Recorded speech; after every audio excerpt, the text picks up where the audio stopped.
Good afternoon.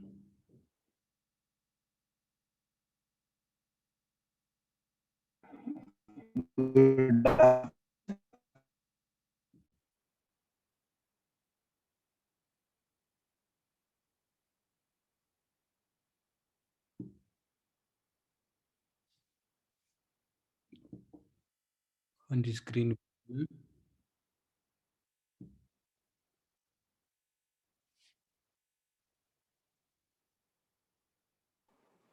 Sir वो एक doubt था। बोलो।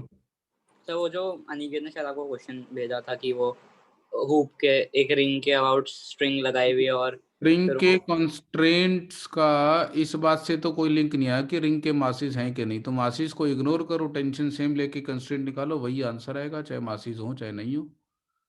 सर टेंशन सेम वाला पार्ट नहीं समझा वो। यार टेंशन से आप हो नहीं सकता है ना। टेंशन सेम हो नहीं सकता, आने वाली बात नहीं होती ना यार। एक रोप का कंस्ट्रेंट जो आना है वो क्या इस बात पर डिपेंड करेगा कि रिंग के मासिस हैं कि नहीं। इनएक्सटेंसिबल रोप के कंस्ट्रेंट की जो रिलेशनशिप है वो तो वही आएगी ना।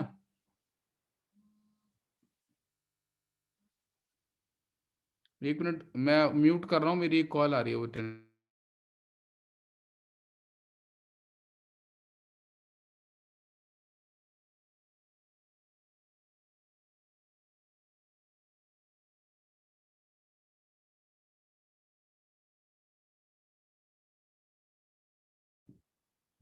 हाँ जी, अब बोलो। तो कंस्ट्रेंट मतलब रिलेशनशिप डिराइव करने के लिए आप मासिस को इग्नोर करो और खाली जो स्टैंडर्ड तरीका होता है इनएक्सटेंसिबल रोप मान के सब जगह टेंशन सेम लेके डिराइव कर लो, वही आंसर आ जाएगा। ये कोइंसिडेंटली मैच कर रहा है। कोइंसिडेंटली मैच कर रहा है मतलब? हर समय हम लोग ऐसा अज्यूम करके कर सकते हैं क्या? हाँ, कि टेंशन एक सेम हो। इनएक्सटेंसिबल रोप का कंस्ट्रेंट तो वही रहेगा ना यार। Okay sir. आप ऐसे समझो, एक इनएक्सटेंसिबल रोप के फ्री एंड्स की डिस्प्लेसमेंट के रोप की लेंथ के अलॉन्ग कंपोनेंट सेम आएंगे ना हमेशा। सर तो summation T dot V is equal to zero, उसी चीज को लिखने का एक टेक्निकल तरीका ही तो है। आप टी मत लिखो, आप एक यूनिट वेक्टर ले लो रोप की लेंथ के अलॉन्ग, उसको टी कैप मान लो और summation T cap dot V is equal to zero कर दो। हाँ सर वही सेम ही हो जाएगा। ऐसे सोचो ना आप, why do you think about tension? You just take a unit vector in the length along the length of the rope. हाँ सर ओके सर।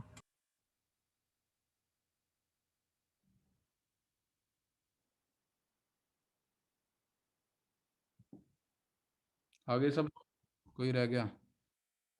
तुम्हारी क्लास के सारे बच्चे आगे। आर्या, आर्या आ गई। उधर से ऐश्वर्या है, नकुल, हिमांशु, प्रतीक्षा, पुलकित, ये सब हैं। ऐश्वर्या दिख रही है, हिमांशु, प्रतीक्षा, पुलकित सब दिख रहे हैं, विनीत दिख रहा है। तुम्हारी क्लास के बच्चे मिसिंग है, आ रहे हैं। आदित्य भी मिसिंग। आदित्य आ गया। और कोई रह गया तो बताओ। हो गए पूरे आई बिलीव। चलो ठीक है नकुल, तेरे डाउट्स डिस्कस करता हूँ। पहले मैं जल्दी से ये टॉपिक कंप्लीट करता हूँ, फिर डाउट डिस्कस करता हूँ तेरे, ठीक है? हाँ सर। तो हम एक और मैंने आपको एक्सोवर्जिक रिएक्शंस के बारे में बात की, एक एंडोवर्जिक रिएक्शन के बारे में भी बात करते हैं। तो एंडोवर्जिक रिएक्शन में आपको दो तरीके की कैलकुलेशन करने को मिलेगी। एक तो यही कि कितनी एनर्जी देनी पड़ेगी। तो आपको एक A plus B gives X plus Y दे रखा है और आपको पूछा जा रहा है what is the energy required. तो वो तो हम ऑलरेडी लिख ही चुके हैं कि एनर्जी रिक्वायर्ड कैसे कैलकुलेट करेंगे। तो अगर इसमें क्यू अपने को देना पड़ रहा है तो इसका मतलब जो हमारा मास ऑफ रिएक्टेंट्स है वो कम होगा और मास ऑफ प्रोडक्ट्स ज़्यादा होगा। तो जो एनर्जी हमने दी plus mass of reactants must be equal to the mass of the products. अभी एनर्जी देंगे कैसे? एनर्जी रिलीज कैसी हुई थी? कोलाइड कराएंगे। एनर्जी रिलीज कैसे होती? प्रोडक्ट्स की काइनेटिक एनर्जी ज़्यादा थी रिएक्टेंट्स की काइनेटिक एनर्जी से, यहाँ पे रिवर्स हो जाएगा। यहाँ पे काइनेटिक एनर्जी ऑफ रिएक्टेंट्स ज़्यादा होगी kinetic energy of the product से। बेसिकली एक इनइलास्टिक कोलिजन करवाएंगे हम रिएक्टेंट्स के बीच में, और उस इनइलास्टिक कोलिजन में सिस्टम की काइनेटिक एनर्जी डिक्रीज करेगी। वो हमारी अगर क्यू वैल्यू के इक्वल हो गई तो हमारा रिएक्शन हो जाएगा।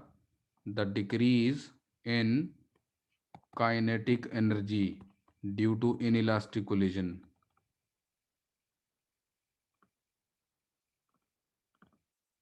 मस्ट बी ग्रेटर देन और equal to Q for the reaction to take place, जैसे हमने हाइड्रोजन की आयोनाइजेशन के बारे में बात की थी। ठीक है। नॉर्मली इसमें जो एंडोवर्जिक रिएक्शन रहते हैं वो कुछ ऐसे रहते हैं कि एक मेरे पास न्यूक्लियस है ए, और इसके ऊपर एक हमने कोई सब एटॉमिक पार्टिकल का इससे कोलिजन करवा दिया, और उससे दूसरा कोई न्यूक्लियस मेरे पास बन गया, और हो सकता है कोई दूसरा सब एटॉमिक पार्टिकल रिलीज हुआ हो। तो ये हमारा पेरेंट न्यूक्लियस है and it is bombarded with the projectile, कोई भी पार्टिकल, और उससे ये हमारा डॉटर न्यूक्लियस बना,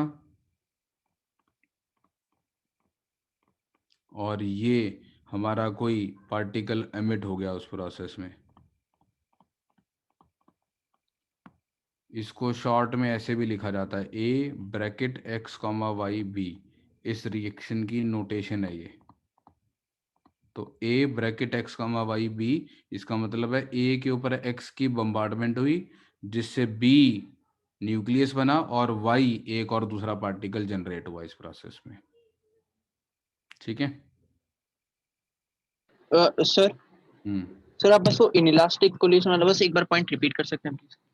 क्या रिपीट करूं? ये इनइलास्टिक हमने बेसिकली इस एक्स की ए के साथ कोलिजन करवाया, और उस इनइलास्टिक कोलिजन में जो लॉस हुआ होगा एनर्जी का, वो हमारा अगर क्यू वैल्यू के बराबर होगा तो हमारा रिएक्शन हो जाएगा। ऐसा क्वेश्चन मैंने आपको करवाया हाँ था ना कि एक हाइड्रोजन एटम को कम से कम कितनी स्पीड से एक स्टेशनरी हाइड्रोजन एटम की तरफ फेंक के मारूं कि रिएक्शन हो जाए, है ना? हाँ सर, हाँ सर। जैसे हमारा जो ए न्यूक्लियस है, ए हमारा न्यूक्लियस है, इसको मान लो आप रेस्ट पे है, और ये प्रोजेक्टाइल एक्स मैंने इस पे फेंक के मारी यू स्पीड से, और इसकी वजह से बी हमारा जनरेट हुआ और वाई जनरेट हुआ। तो पहले एक परफेक्टली इनइलास्टिक इम्पैक्ट हुआ होगा, पहले एक परफेक्टली इनइलास्टिक इम्पैक्ट हुआ होगा, और उसमें एक लॉस हुआ होगा एनर्जी का, half M of X M of A upon M of X plus M of A into U square, है ना, half mu V relative square. हाँ सर। अगर ये हमारा क्यू वैल्यू से ज़्यादा है, where Q is the energy required endothermic reaction की क्यू वैल्यू, तो रिएक्शन होगा। इसका मतलब हमारी जो प्रोजेक्टाइल की एनर्जी है वो greater than equal to Q into M X plus M A upon M A होनी चाहिए। तो जो प्रोजेक्टाइल की काइनेटिक एनर्जी है वो क्यू वैल्यू से थोड़ी ज़्यादा होनी चाहिए, तब रिएक्शन होगा। इसको थ्रेशोल्ड एनर्जी बोलते हैं। आपने ऐसा देखा होगा केमिकल रिएक्शन में, थ्रेशोल्ड एनर्जी, है ना, एक एनर्जी बैरियर को क्रॉस करना है, तो इतनी एनर्जी प्रोजेक्टाइल की आपको चाहिए होगी, तब आप रिएक्शन करवा पाएंगे। इसमें आपको क्वेश्चंस मिलेंगे, बकायदा डेटा दे रखा होगा, इनके मासेस दे रखे होंगे, इनके मासेस दे रखे होंगे। पहले मासेस से आप क्यू वैल्यू कैलकुलेट करेंगे, फिर उस क्यू वैल्यू को इस फार्मूला में पुट करके आप ये निकालेंगे कि प्रोजेक्टाइल को कितनी कम से कम एनर्जी देकर या कितनी कम से कम स्पीड देकर फेंकना पड़ेगा ताकि रिएक्शन हो जाए। सर वो थोड़ा ऊपर करो।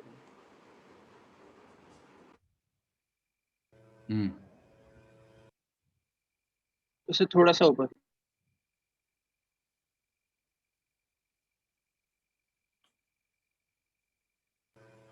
सर एटॉमिक पार्टिकल्स में एक तो परफेक्टली इनइलास्टिक या परफेक्टली इलास्टिक दो ही टाइप के कोलिजन्स होंगे ना? नहीं, ऐसा कुछ नहीं होता है, पार्शियली इनइलास्टिक भी हो सकता है।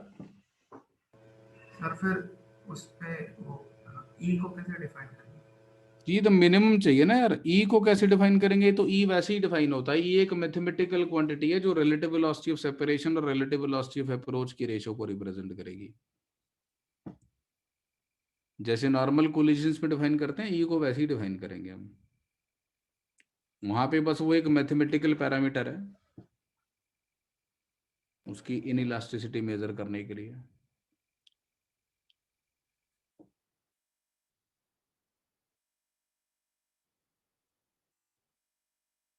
मतलब एटॉमिक कोलिजन्स में इलास्टिसिटी मतलब मेजर कैसे करेंगे? मेजर नहीं होती वो तो यार, मैं फिर से बोल रहा हूँ, it is just a mathematical parameter to characterize the collision. वहां पे उसका वो जो अपनी मैक्रोस्कोपिक लेवल पे इलास्टिक ऑब्जेक्ट्स होते हैं उससे कोई लेना देना नहीं है उसका। मतलब उसमें इलास्टिक इनइलास्टिक कोलिजन मतलब होगी क्यों? मतलब क्या पूछना चाह रहा है यार? सोच के पूछ, क्या पूछना चाह रहा है? मतलब जैसे नॉर्मल होता है उसमें डिपेंडिंग ऑन कितना डिफॉर्म हुआ, इलास्टिक, कितना हाँ तो यहाँ डिफॉर्म। डिफॉर्मेशन की बजाय, यहाँ डिफॉर्मेशन की बजाय ये सोच कि क्या काइनेटिक एनर्जी किसी और फॉर्म में कन्वर्ट होने के बाद वापस आ रही है। अगर वो काइनेटिक एनर्जी एक इलेक्ट्रॉन को एक्साइट होने में यूज हो गई तो वापस नहीं आएगी ना, रिकवर नहीं होगी, तो इनइलास्टिक हो गया कोलिजन। तो मतलब फोर्सेस की टर्म में कैसे देखेंगे?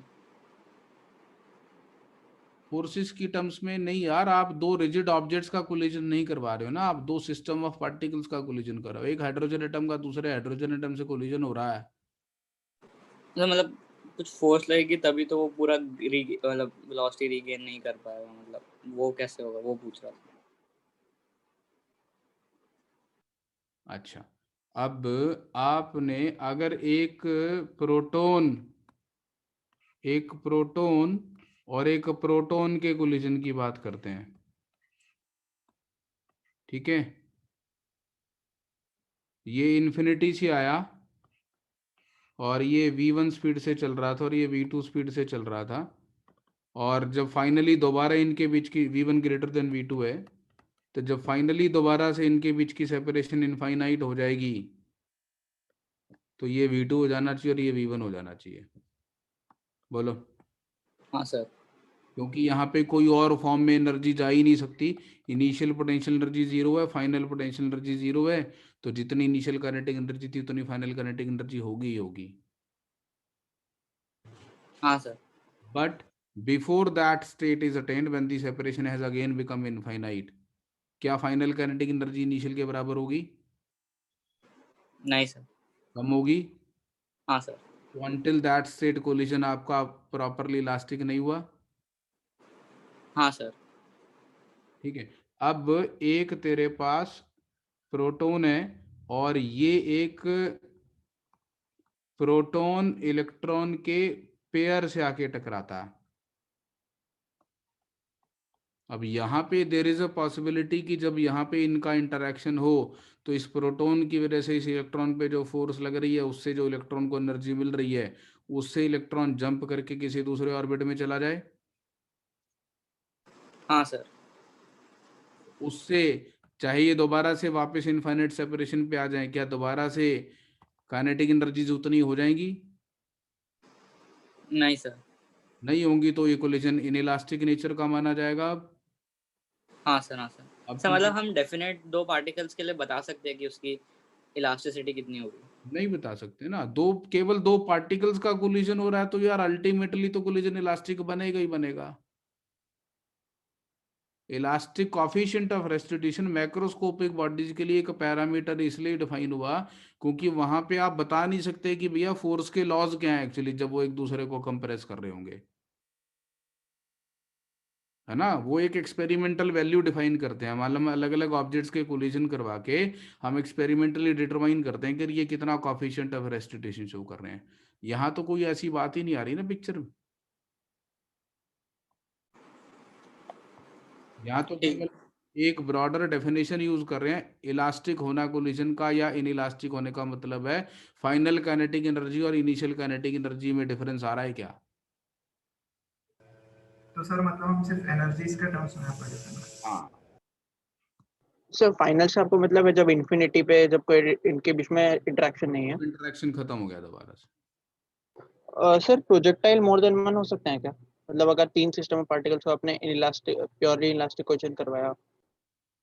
हो सकते होंगे, मतलब मुझे नहीं पता, न्यूक्लियर मतलब रिएक्शन हमेशा होता है। 3 का एक पॉइंट पे मतलब कोलाइड करना वो थोड़ा इम्प्रॉबेबल है ना। नहीं नहीं 2 स्टेप में हो सकता है ना कि पहले 2 को ऐड करे फिर जो प्रोडक्ट बना उससे तीसरा को ऐड कर दिया, वो सब हो सकता है ना। हो सकता है, क्यों नहीं हो हाँ सकता? तो मतलब सर वो इफेक्टिवली तो केमिस्ट्री एक में बार में एक ही प्रोजेक्टाइल हो रही है ना। मतलब तू बी और वाई बना रहा है फिर वापस बी पे प्रोजेक्टाइल डाल रहा है, हाँ, तो उसमें क्या दिक्कत है? वो तो ठीक है। और 3 का अगर साइमल्टेनियसली हो तो वो एक्चुअली मना किया था केमिस्ट्री सर ने कि नहीं होता, पर रीजन क्लियर नहीं था। मतलब 3 पार्टिकल एक ही पॉइंट पे एक साथ मिल जाएं, ये क्या होता है?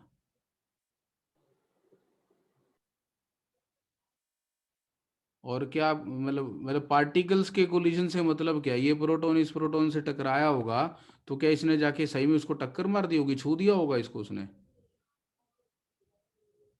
नहीं सर, फिर तो बट जो फिर नए प्रोडक्ट बने हैं, वो कैसे बने हैं? कौन से नए प्रोडक्ट? सो जो एक्स और ए को अगर आपने कोलिजन करवाया है तो प्योरली इलास्टिक होने के बाद ही जो बी और ए बन पार्टिकल नहीं है ना, A is a collection of particles. एक पार्टिकल आया और इस कलेक्शन ऑफ पार्टिकल्स के बीच की स्पेस में आ गया और उसने इंटरेक्ट किया, उसकी वजह से कोई दूसरा पार्टिकल इस सिस्टम को छोड़ के चला गया और इसने वहां पे जगह बना ली, अपने रहने लग गया वहां पे ये।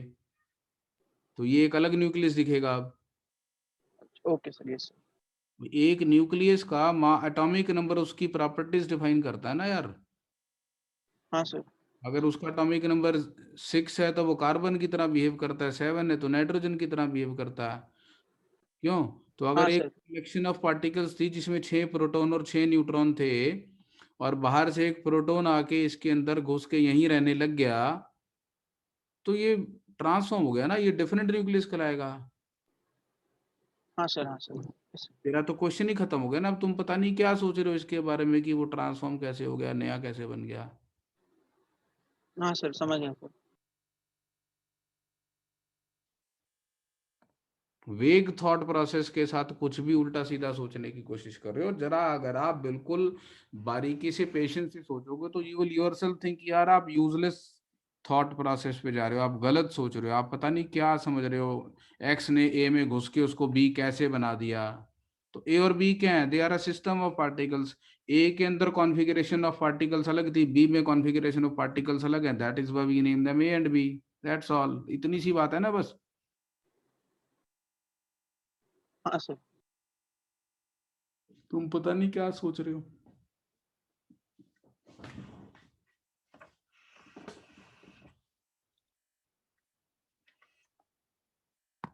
ठीक है जी। तो दैट वाज अबाउट एंडोवर्जिक रिएक्शन। अब हम बात करते हैं रेडियो एक्टिव डिसइंटीग्रेशन की। नेचुरल रेडियो एक्टिविटी की बात कर रहा हूं मैं।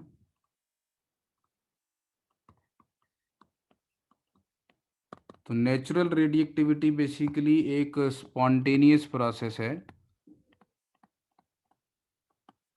तो जैसा कि हमने डिस्कस किया था कि अगर हमारे न्यूक्लियस का मास नंबर एक सर्टेन वैल्यू से ज़्यादा हो जाता है तो उसके अंदर एक अनस्टेबिलिटी आ जाती है, और उस अनस्टेबिलिटी की वजह से वो रेडिएशन एमिट करता है। हो सकता है वो एक अल्फा पार्टिकल एमिट करके अपनी कॉन्फ़िगरेशन को बदल ले, या बीटा नेगेटिव एमिट करके, या बीटा पॉजिटिव, या गामा डी के करके, कुछ भी करे। मैं यहाँ पे ये बात नहीं कर रहा हूँ कि वो कौन सा डी के शो कर रहा है। मैं यहाँ पे केवल ये बात कर रहा हूँ कि अगर मेरे पास कोई रेडियो एक्टिव न्यूक्लियस है, अगर मेरे पास कोई रेडियो एक्टिव न्यूक्लियस है, तो radio active nucleus changes it's configuration, a radioactive nucleus changes its configuration by emitting some kind of radiation।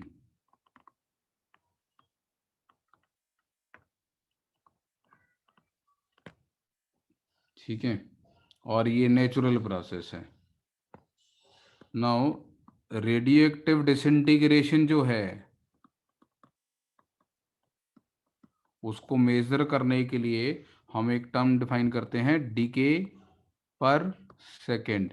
तो कोई भी हमारे पास सैंपल है जिसके अंदर बहुत सारे रेडियो एक्टिव न्यूक्लियाई प्रेजेंट हैं, तो वो किस रेट से डीके कर रहे हैं, मतलब पर सेकंड कितने न्यूक्लियस ऐसे हैं जो अपनी कॉन्फ़िगरेशन को बदल ले रहे हैं by emitting some kind of radiation, इसको हम बोलते हैं डीके पर सेकंड। तो अगर मेरे पास D N number of nuclei out of a large sample containing N number of total nuclei, D N number of nuclei dt time के अंदर अपनी कॉन्फ़िगरेशन को बदल लेते हैं, तो minus D N by D T is called the rate of decay. Minus इसलिए लगा क्योंकि एन डिक्रीज कर रहा है, तो D N by D T is going to be a negative number. अगर मैं कह रहा हूँ 10 डीके पर सेकेंड हो रहे हैं, अगर मैं कह रहा हूँ कि 10 डीके पर सेकेंड हो रहे हैं, यानी कि जो नंबर ऑफ ओरिजिनल न्यूक्लियाई थे वो डिक्रीज कर रहा, and the rate at which N is changing is -10, right. तो रेट ऑफ डीके को हम minus D N by D T से रिप्रेजेंट करते हैं, और इसको डीके पर सेकेंड डीपीएस से मेजर करते हैं, और ये इसकी एसआई यूनिट है एक्टिविटी की। 1 मिनट होल्ड करना आप प्लीज।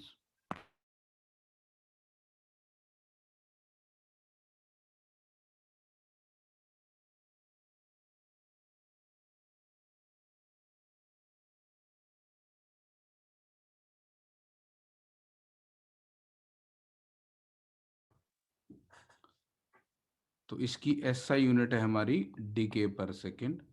इसके अलावा इसकी और भी यूनिट्स होती हैं। पहले तो ये 1 डीपीएस को 1 becquerel बोलते हैं, after the name of the person who discovered radio activity.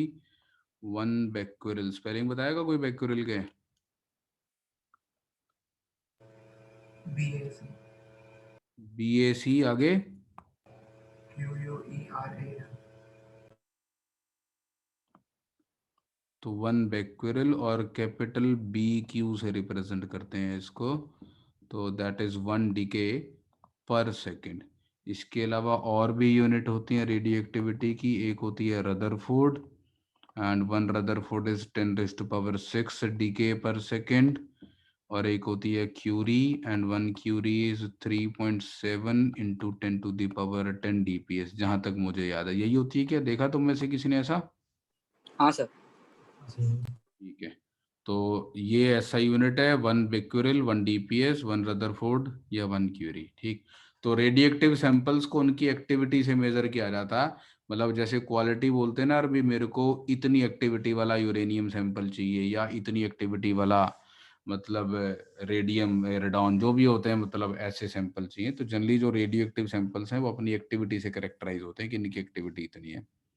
और एक्टिविटी का मतलब है कि कितने डीके पर सेकंड वो शो कर रहे हैं। अब डीके पर सेकंड का मतलब है कि कितने न्यूक्लियस ऐसे हैं जो हर सेकंड में अपनी कॉन्फ़िगरेशन बदल रहे हैं बाय एमिटिंग दी रेडिएशन। वो रेडिएशन अल्फा डीके भी हो सकते हैं, बीटा डीके भी हो सकते हैं, गामा डीके भी हो सकती है। नोट किया यहां तक?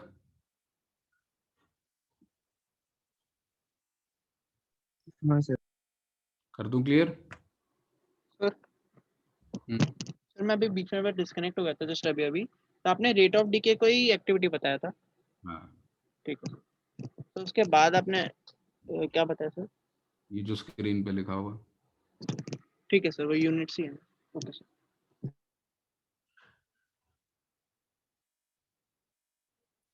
चलें आगे, क्लियर कर दूं? सर वो CI। क्यों नहीं? Okay sir.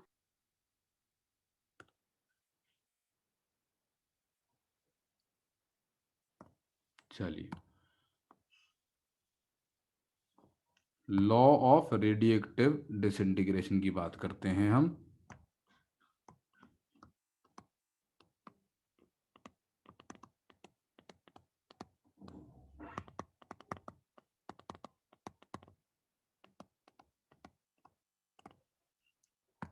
तो रेडियो एक्टिविटी जो है it follows the law of chance. तो रेडियो एक्टिव डिसइंटीग्रेशन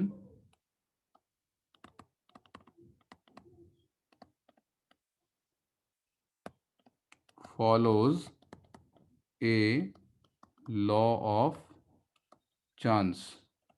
इसका क्या मतलब है?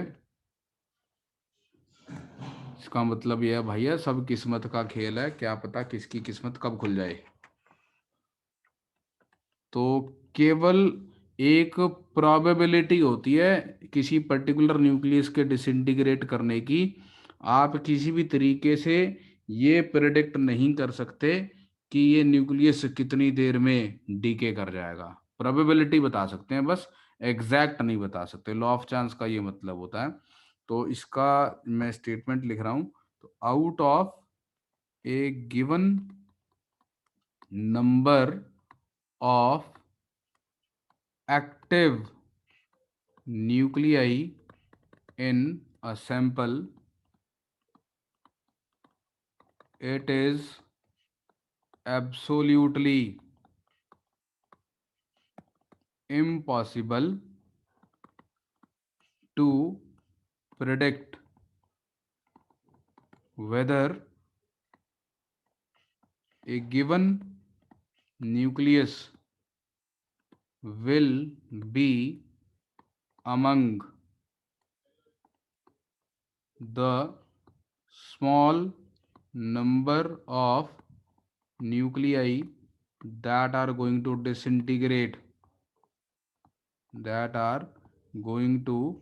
disintegrate in small time interval dt।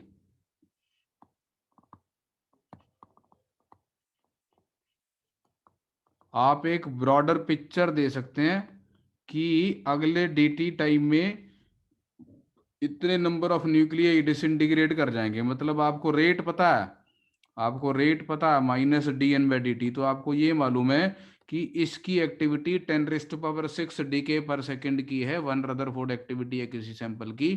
तो आपको ये मालूम है कि 10⁶ न्यूक्लियस अगले 1 सेकंड में डिसइंटीग्रेट कर जाएंगे, परंतु कौन कौन से कर जाएंगे, it is absolutely impossible to predict. ये नहीं बता सकते कि कौन बचेगा कौन मर जाएगा, ये बता सकते हैं भाई इतने लोग मर जाएंगे। ठीक है, that is what I call as radioactivity follows a law of chance. तो आप केवल प्रोबेबिलिटी बता सकते हैं। ठीक है, दूसरा, the radioactive disintegration of a radioactive nucleus is independent of its chemical state and physical conditions like pressure, temperature।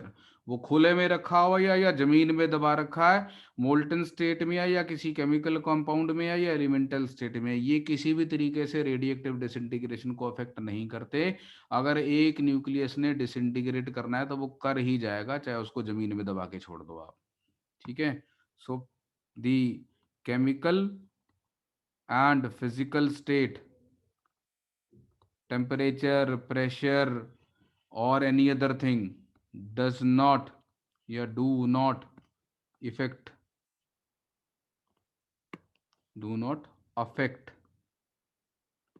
the radioactive disintegration।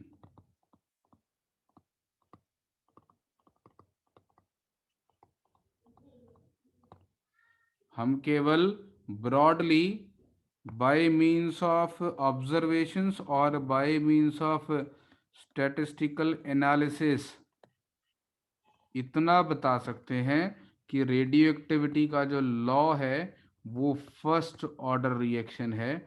मतलब कि किसी भी रेडियो एक्टिव सैंपल का रेट ऑफ डीके जो है वो नंबर ऑफ एक्टिव न्यूक्लियाई की first power पे डिपेंड करता है। हम केवल इतना बता सकते हैं। और यहाँ जो प्रोपोर्शनैलिटी कांस्टेंट आता है उसको हम डीके कांस्टेंट बोल देते हैं। केमिस्ट्री में फर्स्ट ऑर्डर रिएक्शन में आप इसको रेट कांस्टेंट बोलते हैं, इसको हम डीके कांस्टेंट बोल देते हैं। और ये जो लॉ है, ध्यान से सुनेंगे आप मेरी बात, when I use the term statistical analysis, तो कहने का सीधा सा मतलब है कि एक बड़ा नंबर है मेरे पास, 1 मोल यूरेनियम है मेरे पास, 1 मोल यूरेनियम है तो 10⁻23 के ऑर्डर के न्यूक्लियाई प्रेजेंट है मेरे पास, भयंकर लार्ज नंबर है। मैं ये बता सकता हूँ कि यूरेनियम की हाफ लाइफ 2 साल है, अगर ऐसी, मैंने, मुझे नहीं पता कितनी होते, कभी डेटा याद नहीं किया मैंने, बट अगर यूरेनियम की हाफ लाइफ 2 साल है तो मैं ये कह सकता हूँ कि 2 साल के अंदर आधा मोल बचेगा। कौन से बचेंगे कौन से नहीं बचेंगे ये नहीं बता सकते। ठीक है, आगे सुनना ध्यान से। अगर मेरे पास एक सैंपल है, रेडियोएक्टिव सैंपल, जिसकी हाफ लाइफ 2 सेकंड है, सपोज बहुत भयंकर तरीके से एक्टिव सैंपल है और इसकी हाफ लाइफ 2 सेकंड है, इसमें से मैंने 2 न्यूक्लियस निकाल के टेबल पे रख लिए, केवल 2 nucleus I selected out of them and I place them in the table, तो कितनी देर के बाद एक बचेगा? कह नहीं सकते। पता नहीं। बिल्कुल नहीं कह सकते। तो you can not talk about one sample और वन न्यूक्लियस। या फिर मैं ये कह दूं कि एक अभी डिसइंटीग्रेट कर गया, या 4 थे T=0 पे, 2 डिसइंटीग्रेट कर गए, तो अगले 2 कब डिसइंटीग्रेट करेंगे? इफ somebody ask you कि when will the remaining 2 disintegrate, तो you will say any time। हो सकता है तुरंत डिसइंटीग्रेट कर जाए, हो सकता है सालों तक पड़ा रहे और डिसइंटीग्रेट ही ना करें। तो it is purely a law of chance, you can not predict कि वो कब डिके करेगा। तो अगर आपसे एक पर्टिकुलर रेडियोएक्टिव न्यूक्लियस के बारे में पूछा जाए कि ये कब डिसइंटीग्रेट करेगा, तो आप कहेंगे भाई कभी भी कर सकता है। हम प्रोबेबिलिटी जरूर बता सकते हैं कि इसकी प्रोबेबिलिटी डिसइंटीग्रेट करने की है, लेकिन कर जाएगा कि नहीं कर जाएगा गारंटी को नहीं दे सकता। यहां तक नोट किया आपने? सर थोड़ा ऊपर। और ऊपर? हाँ सर, वो वाइट में जो लिखा बस। मैं इतनी मेहनत से बोल बोल के लिख रहा था, उस टाइम नहीं लिखा, तुमने सुन रहे थे?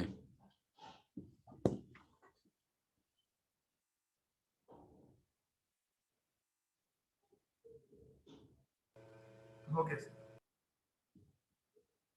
सर वो केमिकल प्रॉपर्टीज से आपका क्या मतलब था? केमिकल स्टेट, सॉलिड है, लिक्विड है, गैस है, कंपाउंड कैसा बना रखा है उसने, कौन अच्छा से अच्छा, एलिमेंट्स के साथ रिएक्ट करके बैठा हुआ है। ओके सर, हाँ सर।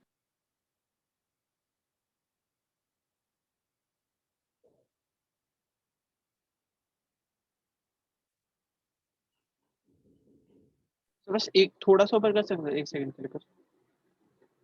इधर हाँ सर, बस 1 सेकंड।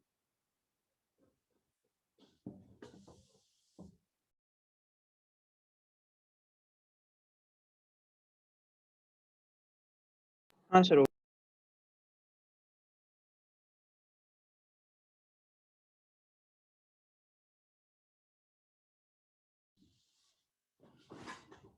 हो गया सर। ठीक है जी, चलें आगे। हाँ हाँ सर। सर। हाँ सर। तो अब हम बात करते हैं बकायदा इसके मैथमेटिक्स की। तो मेरे पास एक सैंपल है, एक कंटेनर समझ लो आप, या सिस्टम ले लो, और इस सिस्टम के अंदर T=0 पे बहुत सारे एक्टिव न्यूक्लियाई प्रेजेंट हैं, जिंदा न्यूक्लियाई प्रेजेंट हैं।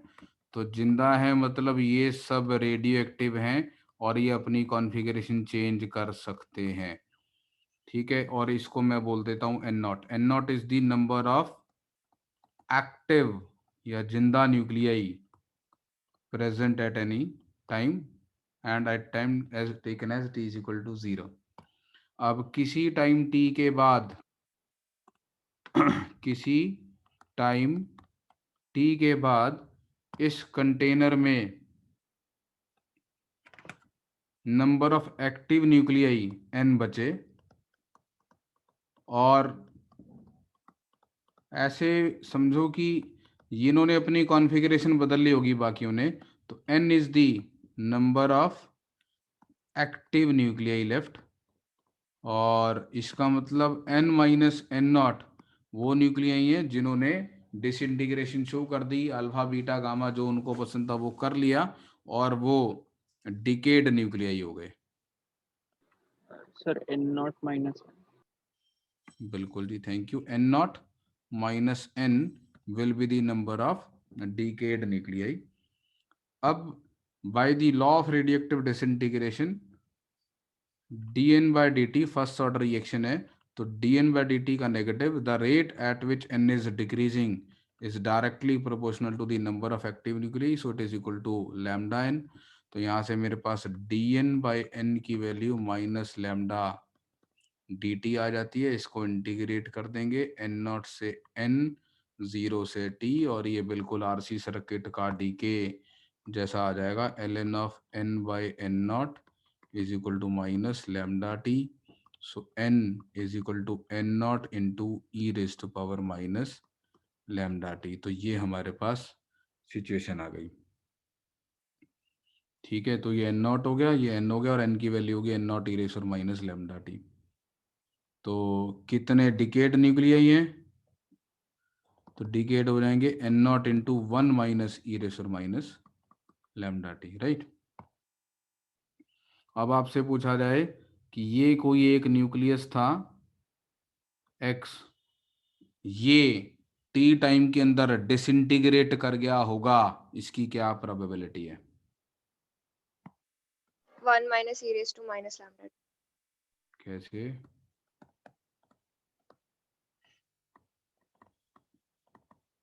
Decayed upon total initial.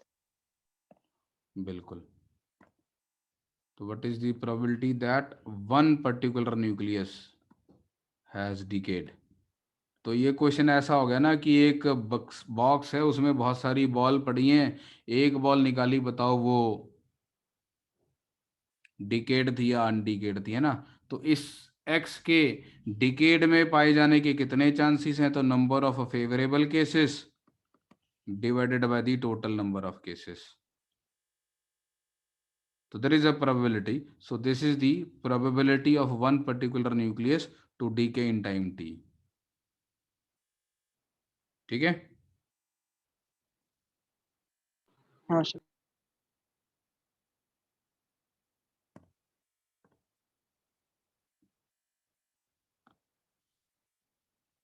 तो यहां से हम n वर्सेस t ग्राफ बना सकते हैं।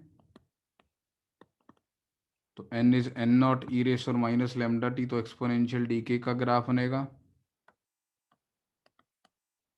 और यहाँ से हम नंबर ऑफ डिकेड का ग्राफ बना सकते हैं। n प्राइम से रिप्रेजेंट कर लेता हूँ, और n प्राइम मेरा 0 से ग्रो करेगा, n0 की तरफ जाएगा। n प्राइम क्या है? Number of decayed nuclei.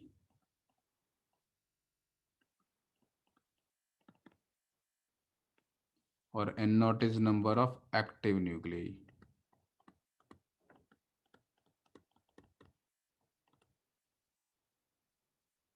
कोई डाउट किसी को यहाँ तक? नोट सर 2 मिनट वेट कर सकते हो?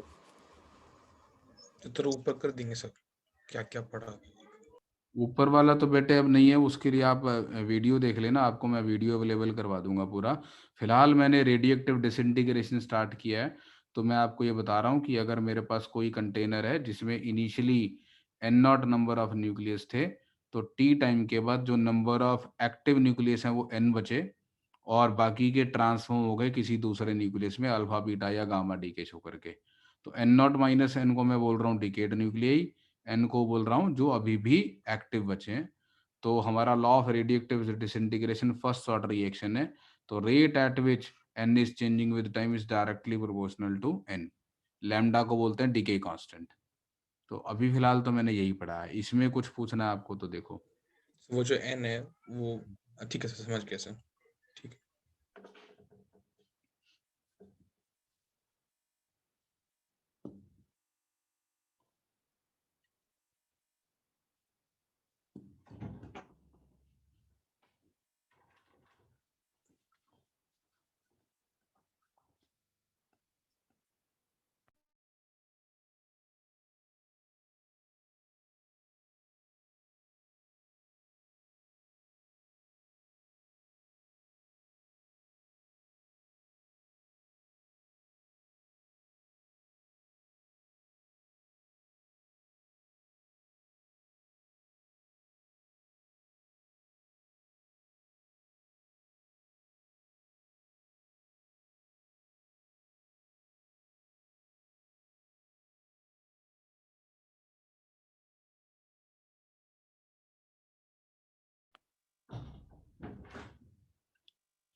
हाँ जी, कर लिया नोट?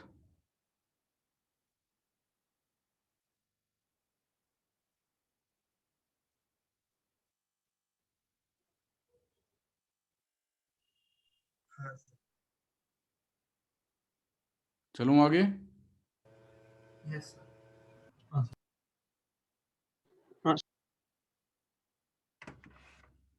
तो हमारा n वेरी कर रहा है according to the formula n is equal to n naught E raise पर माइनस लेमडा टी।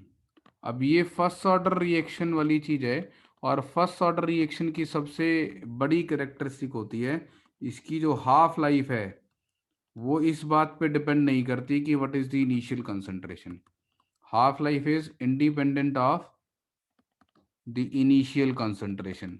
मतलब ये है कि आप किसी भी कंसंट्रेशन से स्टार्ट करें, हमेशा एक स्पेसिफाइड टाइम के बाद वो कंसंट्रेशन आधी रह जाएगी। जैसे कि आप इसमें n को n0/2 पुट कर दो, तो मैं n को n0/2 पुट कर दूंगा तो उसके कॉरस्पॉन्डिंग में टाइम निकालता हूँ। तो यहाँ से मेरे पास आ जाएगा 1/2 is equal to E raise to minus lambda T. N naught cancel हो गया और यहाँ से मेरे पास आ गया ln2 equal to lambda T. तो टी की वैल्यू आ जाएगी ln2 अपॉन लेमडा, और ये हमारा हाफ लाइफ आ गया। तो क्योंकि हाफ लाइफ में एन नॉट नहीं आ रहा, तो आप एन नॉट से स्टार्ट करेंगे तो एक हाफ लाइफ के बाद n0/2 पे पहुंच जाएंगे, या फिर आप n0/2 से स्टार्ट करेंगे तो एक हाफ लाइफ के बाद n0/4 पे पहुंच जाएंगे। आप इसमें n0/4 पुट करके देख सकते हैं इस फॉर्मूला में। इस फॉर्मूला में पुट कर दे रहा हूं, तो n को n0/4 पुट करूंगा तो यहाँ से जो मेरे पास आएगा वो आएगा ln4 is equal to lambda T. तो यहाँ से t की वैल्यू आ जाएगी ln4 by lambda which is 2 times of ln2 by lambda. तो मतलब 2 हाफ लाइफ, राइट।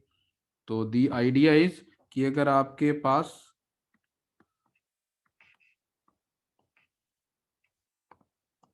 सपोज ये टाइम है t, और किसी टाइम t पे नंबर ऑफ एक्टिव न्यूक्लियाई लिख रहा हूं मैं और नंबर ऑफ डेड न्यूक्लियाई लिख रहा हूं। तो t इज इक्वल टू 0 पे नंबर ऑफ एक्टिव न्यूक्लियाई हमारे सपोज n0 हैं और डेड हैं 0। तो अगर एक हाफ लाइफ के बाद देखूंगा तो number of active nuclei n0/2 हो जाएंगे, और obviously number of dead nuclei भी n0/2 हो जाएंगे। अगर 2 हाफ लाइफ के बाद देखूंगा तो number of active nuclei n0/2 से और आधे n0/4 हो जाएंगे, तो ये ऑब्वियसली 3 n0/4 हो जाएंगे। 3 हाफ लाइफ के बाद देखूंगा तो ये n0/8 हो जाएंगे, और ये 7 n0/8 हो जाएंगे। हमसे एक रेशो भी पूछी जाती है कि कितनी फ्रैक्शन है, मतलब कंपैरिजन करने को बोला जाता है, ratio of active to dead. तो यहाँ तो रेशो डिफाइंड नहीं है, तो यहाँ पे 1:1 की रेशो है एक्टिव और डेड की, यहाँ पे 1:3 के रेशो में आ जाएंगे एक्टिव और डेड, यहाँ पे 1:7 की रेशो में आ जाएंगे एक्टिव और डेड। तो जैसे जैसे टाइम बढ़ता जाएगा ऑब्वियसली डेड डोमिनेट करना शुरू कर देंगे एक्टिव के मुकाबले में। अगर n हाफ लाइफ्स के बाद देखूं तो ये n0/2 आएगा, और ये 1 - 1/2 आएगा n0, और रेशो कितनी आएगी 1:2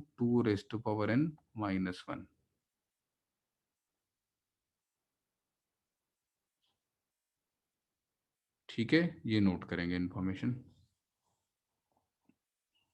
कोई डाउट तो नहीं किसी को इसमें?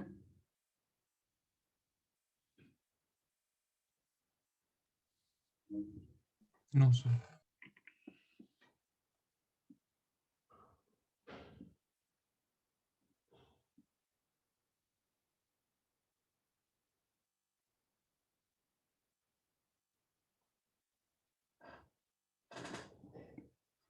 चलूँ आगे? सर एक सेकेंड।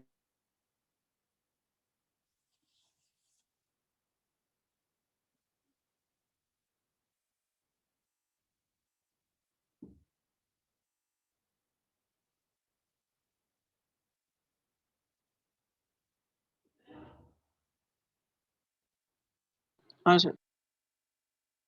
सबने नोट कर लिए? चलें। हाँ सर। एक टर्म हम यहाँ पर और डिफाइन करते हैं, that is called mean life और एवरेज लाइफ।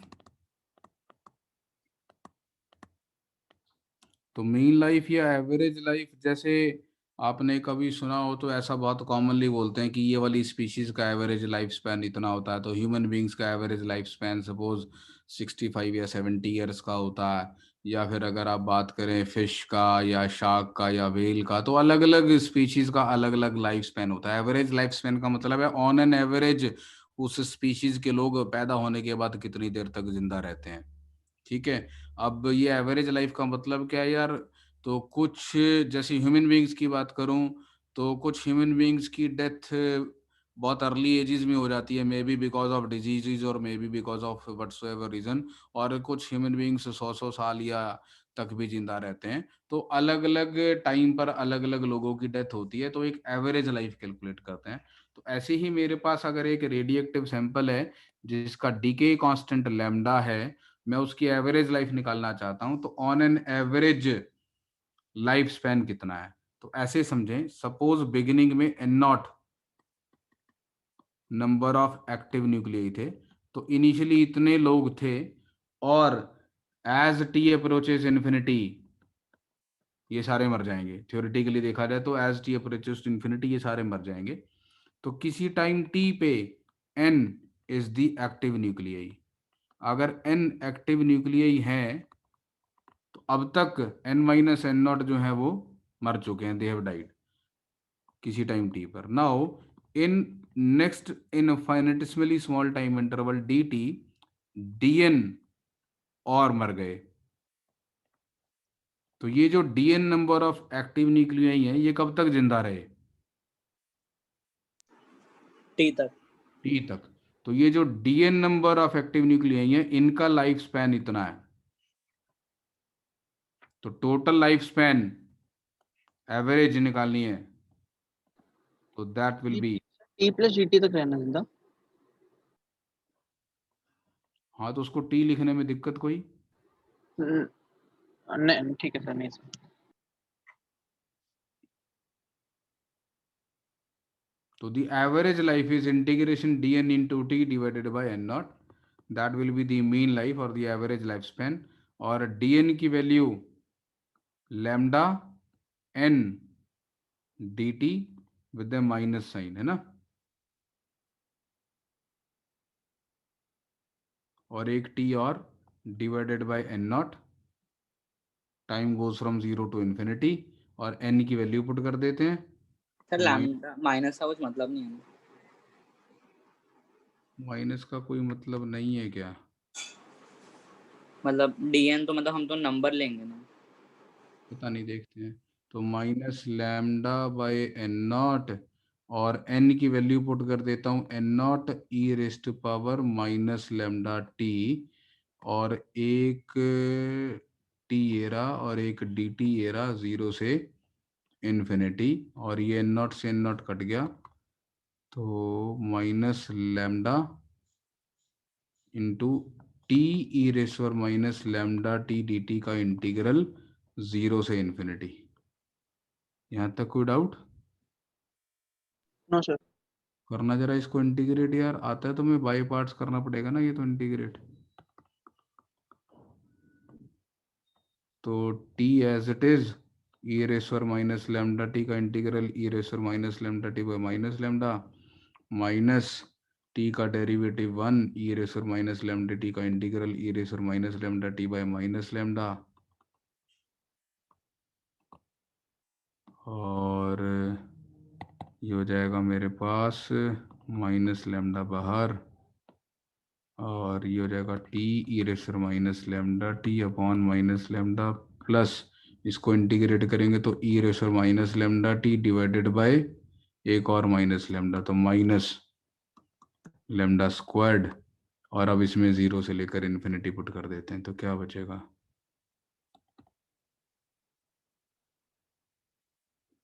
एक बार सारे में इन्फिनिटी पुट करेंगे इन्फिनिटी पुट करेंगे तो ये चीज़ जीरो आ जाएगी। ये जीरो आएगा क्या? T into minus lambda T. तुम बताओगे भाई आता है कि नहीं आता है ये?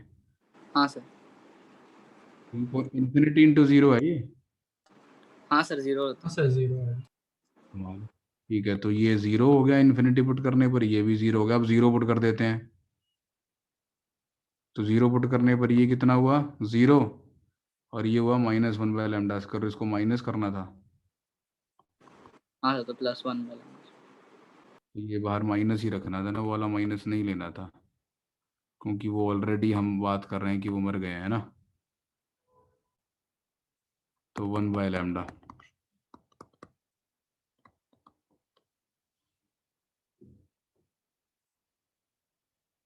बिकॉज वहां पे डीएन को मैंने लिखा ही हुआ था, DN is number of nucleus that decay, right. तो डीएन में नेगेटिव साइन नहीं लेना था, because we wanted a positive number. वो तो सही बोल रहा था, मैंने कहा चल आराम से लिख लेंगे, कोई बात नहीं। तो mean life is one by lambda, half life is ln2 by lambda, and mean life is 1 by lambda। अगर आपको चार्जिंग या डिस्चार्जिंग याद हो तो Q is equal to Q naught E raise to minus T by tau. Tau हमारा time constant आता था, तो यहाँ पे टाइम कांस्टेंट की जगह पे मीन लाइफ आ रही है, तो T mean is similar to the time constant. तो mean life is similar to the time constant that appears in your discharging circuits। ठीक है,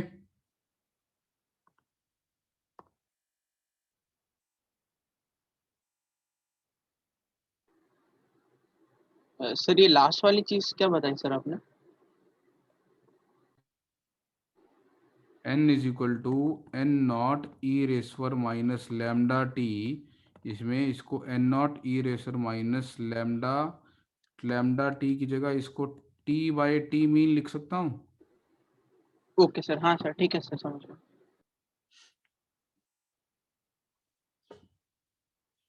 और अगर आपको याद हो तो टाइम कांस्टेंट का एक सिग्निफिकेंस ये था कि टाइम कांस्टेंट का एक सिग्निफिकेंस ये था कि जितना इनिशियल रेट ऑफ डीके है, अगर कॉन्स्टेंटली उसी रेट से डीके करते रहता हमारा सैंपल, तो वो एक टाइम कांस्टेंट में ख़त्म हो जाता।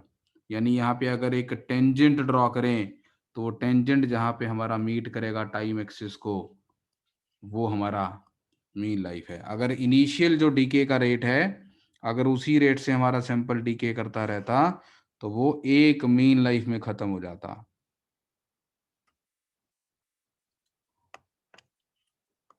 तो एट दी बिगिनिंग पॉइंट अगर आप एक टेंजेंट ड्रॉ करेंगे, तो वो टेंजेंट आपका टाइम एक्सिस को जहां पे कट करेगा वो मीन लाइफ के बराबर आएगा। और एक चीज, when T becomes equal to T mean, the number of active nucleus becomes N naught by E. तो ये भी याद रखना है, हाफ लाइफ में आधे हो जाते हैं, एक मीन लाइफ में सैंपल 1/e टाइम्स हो जाता है। सर हम मीन लाइफ डायरेक्टली इनिशियल पे टेंजेंट निकाल के भी कर सकते थे ना? मतलब मीन लाइफ का मतलब वही होना कि ऑन एन हाँ एवरेज सब बिल्कुल लोग इतने बिल्कुल, टाइम। मीन लाइफ का मतलब यही है कि अगर एक कांस्टेंट डेथ रेट होता तो कितनी देर में सब खत्म हो जाते हैं ना। हाँ सर, तो इनिशियल टेंजेंट का स्लोप निकाल के ज़्यादा सिंपल हो जाएगा।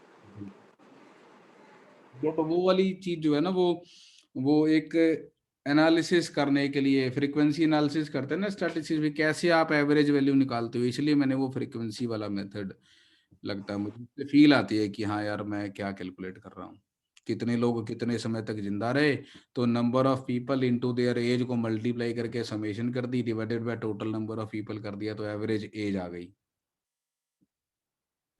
हाँ सर, हाँ। कुछ नोट करने वाला रह गया पीछे?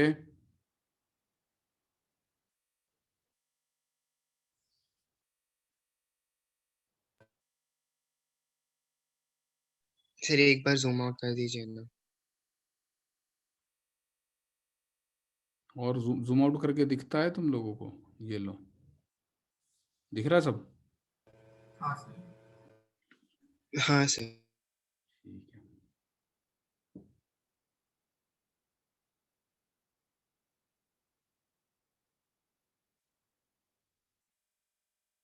सर वो हम लोग अपने स्क्रीन से भी जूम कर सकते हैं।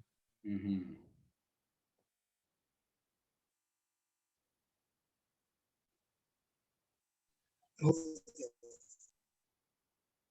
चले आगे। हाँ सर वो लास्ट में आपने क्या बताया था, स्लोप वाला बता दीजिए, मेरा उसमें डिस्कनेक्ट हो गया था। मैं ये बता रहा था कि अगर मैं इनिशियल जिस रेट से डिके कर रहा था dn/dt, जिस रेट से इनिशियली एन डिक्रीज कर रहा था, अगर वही कांस्टेंट रेट रहता तो एक मीन लाइफ में पूरा सैंपल खत्म हो जाता। तो अगर आप इनिशियल पॉइंट पे टेंजेंट ड्रॉ करेंगे तो वो जहां पे टाइम एक्सिस को कट करेगा वो एक मीन लाइफ आएगा।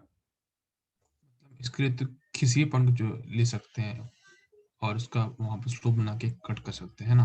तो वहां से आगे तक का टाइम एक मीन लाइफ आएगा। हाँ सर, उस पर्टिकुलर एन के लिए। आप यहां से स्टार्ट करो, यहाँ पे आप टेंजेंट ड्रॉ करेंगे तो ये हाँ सर, वही सर, यस सर।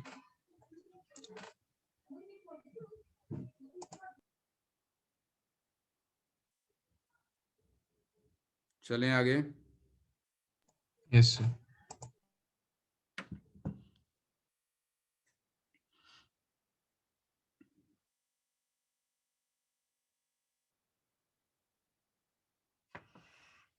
क्वेश्चन है आपके लिए। तो मतलब हमेशा डी मीन तो 1/λ आएगा ना? हाँ, नहीं जरूरी नहीं है ना? फर्स्ट ऑर्डर रिएक्शन का मीन लाइफ 1/λ आएगा।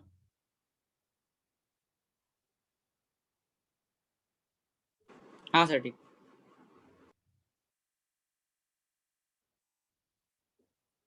A radioactive sample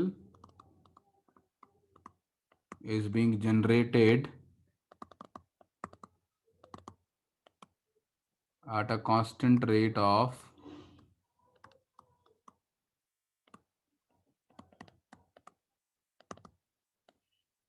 suppose 1000 nuclei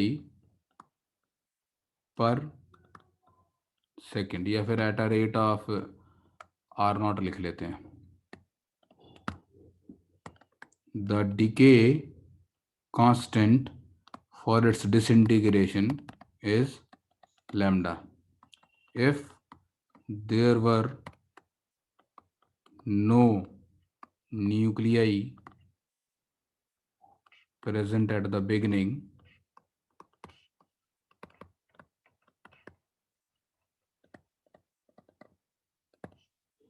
determine the number of active nuclei at time t.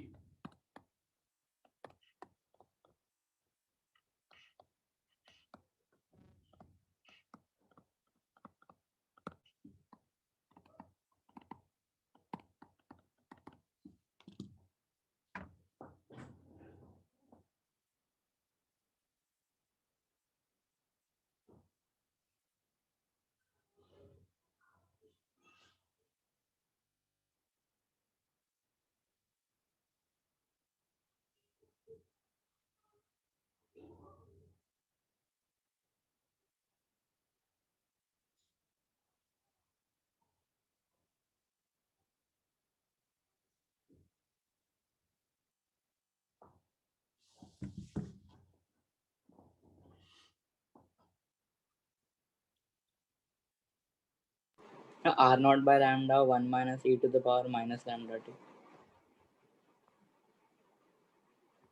R0 by lambda into 1 minus e raised to minus lambda t. हाँ सर। हाँ तो sir यही आ रहा है।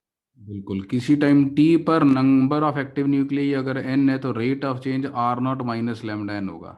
ये काम की बात है। R0 is the rate of increase of n and minus lambda n is the rate of decrease of n. So dn/dt will be R0 minus lambda n। इसको इंटीग्रेट करेंगे तो n का टाइम के साथ ऐसा एक्सप्रेशन आ जाएगा। आ रहा है सभी का? हाँ सर।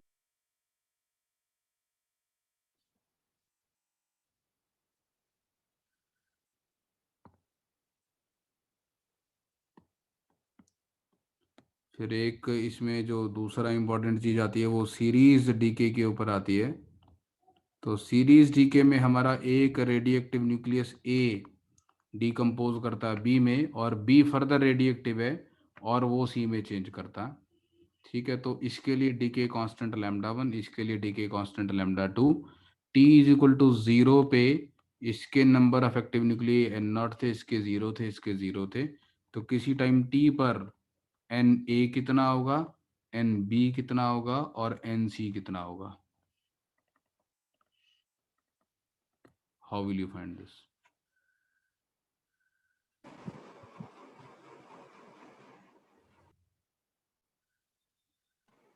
ए मैं लिख देता हूँ, Na will be n0 e raise to minus λ1t। ये लो,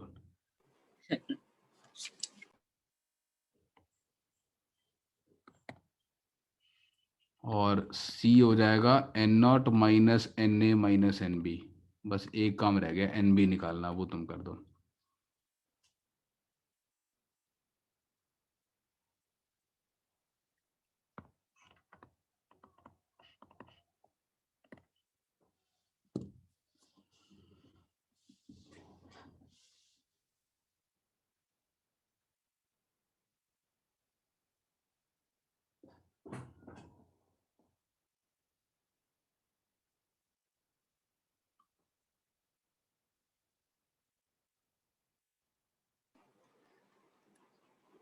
λ1 n0 by λ2 minus λ1 e to the power minus λ1t minus e to the power minus λ2t। क्या बात है, याद है? याद है, हाँ याद है। जल्दी इंटीग्रेट तो नहीं किया होगा तूने। दोबारा बोल, λ1 n0 by λ2 minus λ1 λ1 n0 by λ2 minus λ1 e to the power minus λ1t minus e to the power minus λ2t। e raised to power minus λ1t minus e raised to minus λ2t। हाँ sir. बड़ा सुंदर सा answer है। अगर λ2 λ1 के बराबर होगा तो इनफाइनाइट। लिमिट लगानी पड़ेगी।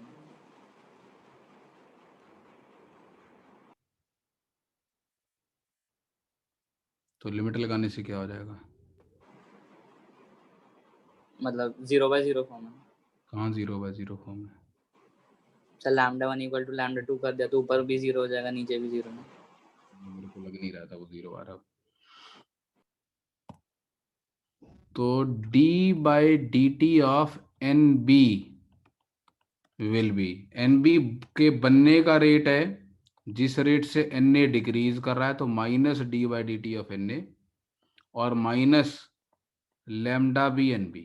अगर किसी टाइम पर number of active nuclei nb है तो ये डीके का रेट है और ये बनने का रेट है, और बनने का रेट तो उसके डीके का रेट से आ ही जाएगा। तो D by D T of nb will be λ1 n naught E raise पर माइनस λ1t, और ये हो जाएगा माइनस λ2 इंटू एन बी। इसको n लिख लेता हूं मैं, थोड़ा सा सुंदर लगेगा। तो ये हो जाएगा मेरे पास dn by D T plus λ2n is equal to λ1 n naught E raise पर minus λ1t। This is of the form dy by dx plus py is equal to q।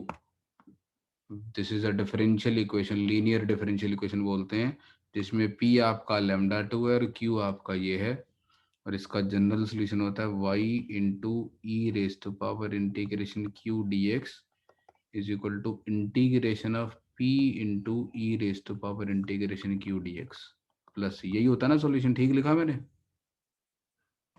हाँ सर। क्या बात है।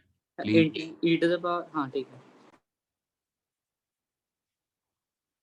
ये लीनियर डिफरेंशियल इक्वेशन है, और इस linear differential equation का ये सॉल्यूशन है। सर शायद इंटीग्रल pdx होता है और q हाँ सर वो हाँ सर, pdx होता है होगा। Integral q dot Q q into e to power pdx। और यहाँ पर q आता है। मुझे भी लग रहा था इतना परफेक्ट कैसे आता है, मेरे को कुछ तो गलती होनी चाहिए। तो पी डी एक्स, तो q इंटू ई रेस और integration P D X. Actually वो इंटीग्रेशन फैक्टर की फॉर्म में याद था मेरे को, y into integration factor is equal to Q into integration factor का इंटीग्रल, ऐसे है ना, dx, और integration factor is E raise पर पी dx की इंटीग्रेशन। ठीक है, तो खैर हम इस पे मेहनत नहीं करेंगे इतने मैथ्स पे, तुम लोगों को मैथ्स आता अच्छे से। So this is the answer to this. तो तुमने याद ही किया हुआ, क्या जबरदस्त है यार तुम। अनिकेत को नहीं याद था? नहीं सर, मैंने सॉल्व करके निकाला बट याद नहीं है। चलो, अरे शायद लैम्डा 1 इक्वल टू लैम्डा 2 के लिए अप्रोक्सीमेटली इक्वल टू के लिए लीनियर वेरिएशन आया था टाइम के साथ। अच्छा, तो अगर लैम्डा 1 लैम्डा 2 के इक्वल है तो ये ऑलमोस्ट लीनियरली वेरी कर रहा है। लीनियरली कैसे वेरी कर रहा होगा मतलब? मतलब लिमिट लगा के।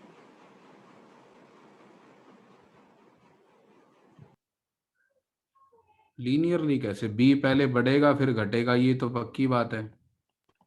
सर नहीं, मतलब अगर लैम्डा 1 इक्वल टू लैम्डा 2 तो अप्रोक्सीमेटली जिस रेट से बन रहा होगा उसी रेट से यू कंज्यूम हो रहा होगा। क्या बात कर रहा है, शुरू में बनने का रेट ज्यादा होगा। इन जनरल बी का ग्राफ ऐसा आएगा, number of active nuclei of B का टाइम के साथ वेरिएशन इन जनरल ऐसा आएगा। और ऐसा क्यों आएगा? क्योंकि ये अल्टीमेटली जीरो हो जाएगा। शुरू में बी इंक्रीज करेगा क्योंकि ए से बी बन रहा होगा और अभी बी से सी के डिके रेट उतना नहीं होगा, लेकिन अल्टीमेटली ए खत्म हो जाएगा और बी भी खत्म हो जाएगा और सब कुछ सी में ही बचना है, तो अल्टीमेटली सब कुछ सी में आएगा। तो ऐसा कुछ आएगा। तो बी का ग्राफ ऐसा, तो स्मॉल टाइम के लिए लीनियर होगा। हाँ ऐसा कुछ। ए का ग्राफ देखेंगे तो ऑब्वियसली ऐसा, ए ने तो डिक्रीज ही कर जाना है। और अगर हम सी का ग्राफ देखेंगे, number of active nuclei of C, तो number of active nuclei of C ऐसे वेरी करेंगे और ultimately they will reach N naught. शुरू में धीरे धीरे ग्रो करेंगे, फिर इनका डीके रेट बढ़ जाएगा। जहां पे एन बी मैक्सिमम होगा वहां पे D by D T of N B zero होगा, तो वहां पे तो कुछ नहीं होगा। क्या ये वही पॉइंट है जहां पे स्लोप मैक्सिमम? स्लोप मैक्सिमम कहां पर होगी? जहां पे एन बी मैक्सिमम होगा। क्यों? तो lawn lambda 2 by lambda 1 by lambda 2 minus lambda 1 आता। होते ही। अब यार इतनी नॉलेज नहीं चाहिए थी मेरे को, मैं तो बात ये कर रहा था मैक्सिमम होगा कब। तो सी वाले ग्राफ की स्लोप मैक्सिमम तब होगी जब lambda two N B maximum होगा, क्योंकि lambda two N B is D by D T of N C. क्यों भाई? सी के बनने का रेट बी के रेडियोएक्टिव डिसइंटीग्रेशन वाले पोर्शन की वजह से आ रहा है ना। तो D by D T of N C will be lambda two N B. तो जहां पे एन बी का मैक्सिमम होगा वहां पे इसकी स्लोप मैक्सिमम होगी। तो ये वाला पॉइंट होगा। कि इसका टाइम बताया था तूने, कितना टाइम बताया था ये वाला? Lawn lambda 2 by lambda 1 upon lambda 2 minus lambda 1। तो आजकल केमिस्ट्री में तूने यही काम शुरू किया हुआ भाई, याद करके रख लो, काम चल जाएगा है। नहीं सर, वो एग्जाम में टाइम वेस्ट होता है फिर डिराइव करना। ठीक है, ऐसे ये तो मतलब ऊपर भी lawn lambda 2 minus lawn lambda 1 by lambda 2 minus lambda 1 इसलिए याद रह जाता है। चलो जी, किसी को कुछ पूछना है यहाँ तक?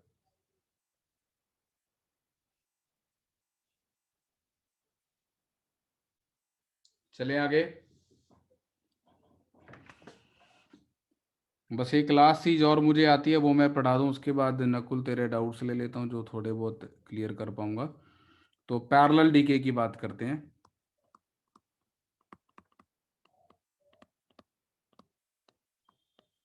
केमिस्ट्री में पढ़ा होगा ना तुम लोगों ने ये सीरीज पैरेलल, सब केमिकल काइनेटिक्स में पढ़ा होगा, न्यूक्लियर में ना भी यस पढ़ा। सर। तो 2 बार पढ़ा, काइनेटिक्स में 1 बार रेडियो एक्टिव। बढ़िया, तो अब तीसरी बार हो गया अब। हाँ सर। तो पढ़ाऊं कि नहीं पढ़ाऊं? तो x आपका पैरेलली y में और z दोनों में कन्वर्ट हो सकता है। इसका y में कन्वर्जन के लिए डीके कांस्टेंट लैम्डा 1 है और z में कन्वर्जन के लिए डीके कांस्टेंट लैम्डा 2 है। t इज इक्वल टू 0 पे इसके number of active nuclei n not थे, इसके 0 थे, इसके 0 थे। तो किसी टाइम t पर इसके नंबर ऑफ एक्टिव न्यूक्लियाई कितने होंगे? ny, और इसके नंबर ऑफ एक्टिव न्यूक्लियाई कितने होंगे? बोलो किसको याद है? हाँ, lambda 1 by lambda 1 plus lambda 2 N naught E to the power minus lambda 1 plus lambda 2 T आता है शायद से, मैं श्योर नहीं हूँ।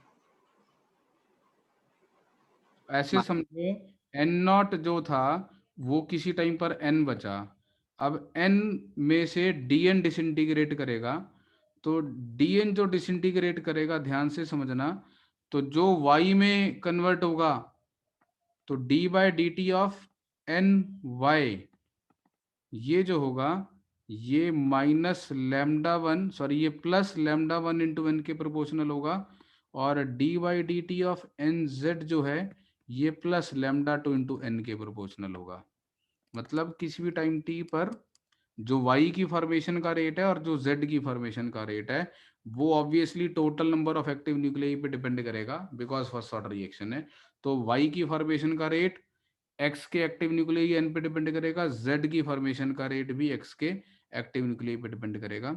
और ये जो dn है ये बिल्कुल dny और dnz में जा रहा होगा। तो जो अगर मैं इसका रेट ऑफ चेंज देखूं, x का रेट ऑफ चेंज देखूं, तो ये माइनस लैम्डा 1 एन होगा वाई में कन्वर्जन की वजह से, और माइनस लैम्डा 2 एन होगा जेड में कन्वर्जन की वजह से। तो कुल मिला के D by D T of N X की value minus of lambda 1 plus lambda 2 into N के बराबर आएगी। तो इसका effective decay constant lambda 1 plus lambda 2 हो गया। इसका मतलब इसका जो एन बचेगा वो N naught E raise to minus lambda T बचेगा, where lambda is lambda 1 plus lambda 2।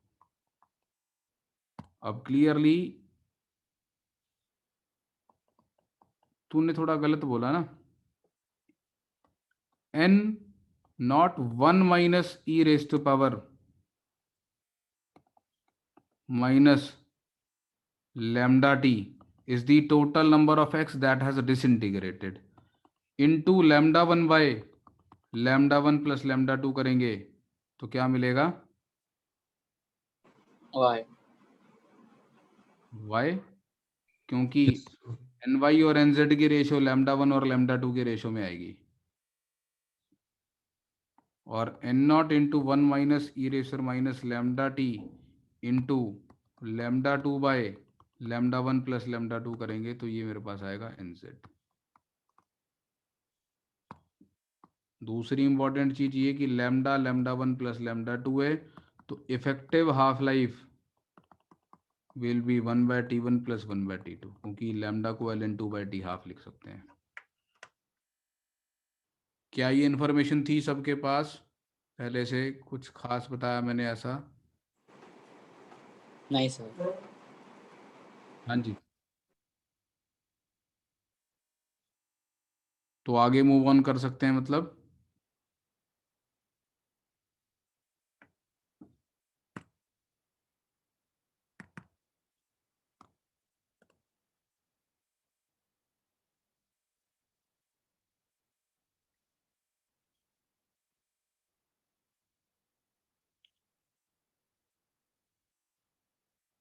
Clear कर दूं स्क्रीन?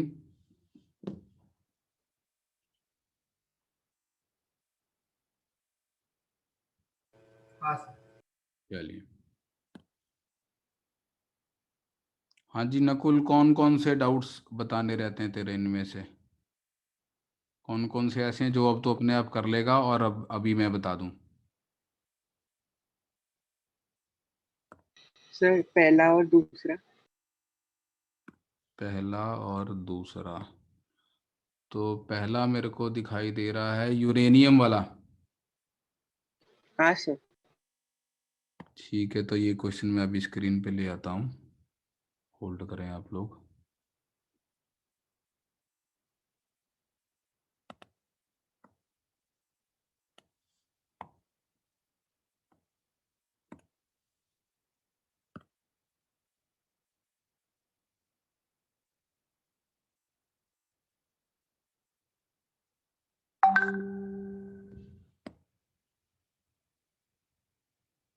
तो एक क्वेश्चन ये है, यूरेनियम और contains 1 radium 226 atom for every 2.8 into 10 raised to the 6 uranium 238 atoms.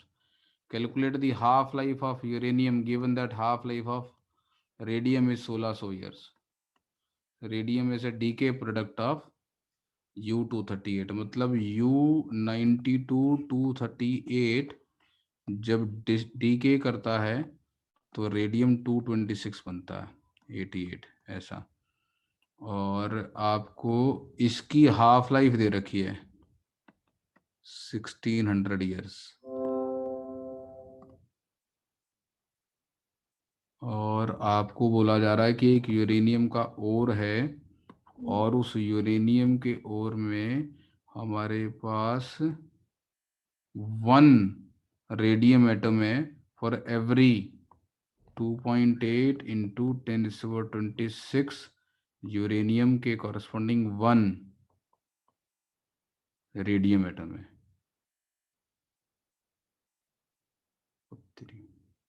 Calculate the half life of U238 given that half life of radium is इतना।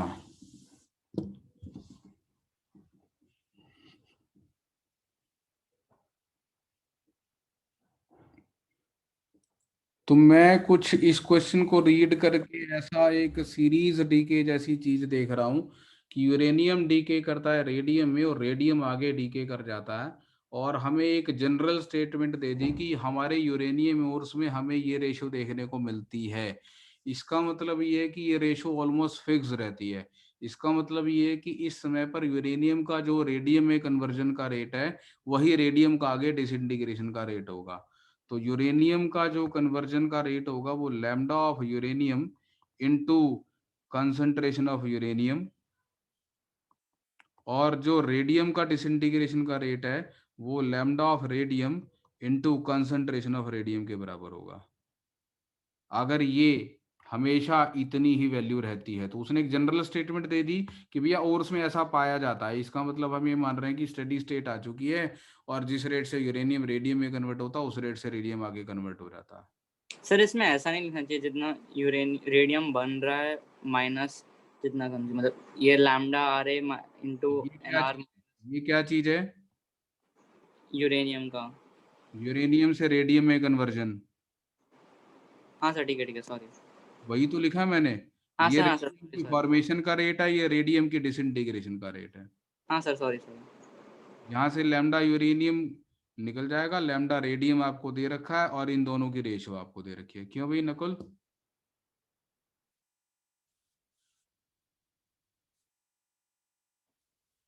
हो जाएगा क्या?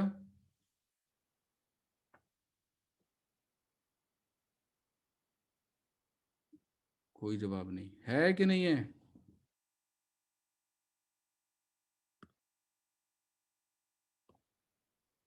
छोड़ के ही चला गया नकुल तो मीटिंग को लगता है।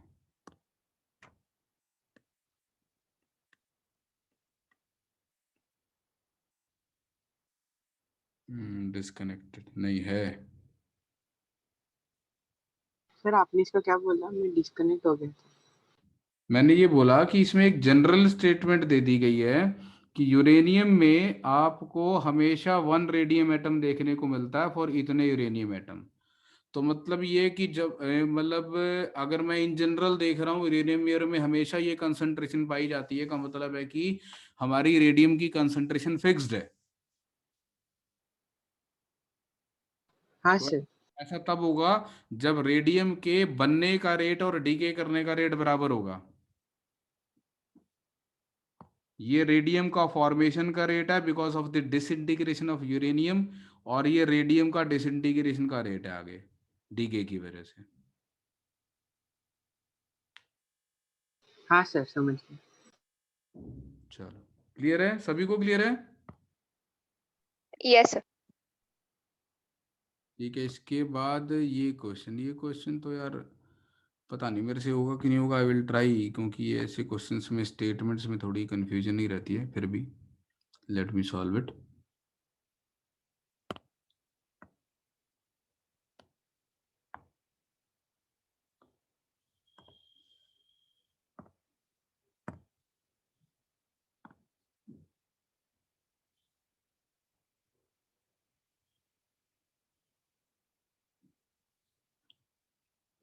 हिमांशु क्वेश्चन पोस्ट कर दे यार, फोटो मैं ढूंढ नहीं पाऊंगा, क्वेश्चन पोस्ट कर दे, ऐसे नंबर डालेगा तो नहीं मिलेगा। The wavelength okay sir. lambda e of an electron and lambda p of a photon of same energy are related as। Electron और फोटोन की सेम एनर्जी दे रखी है, कौन सी एनर्जी? तो मुझे ऑप्शंस को देख के काइनेटिक एनर्जी लग रहा है। तो लैम्डा की value h by under root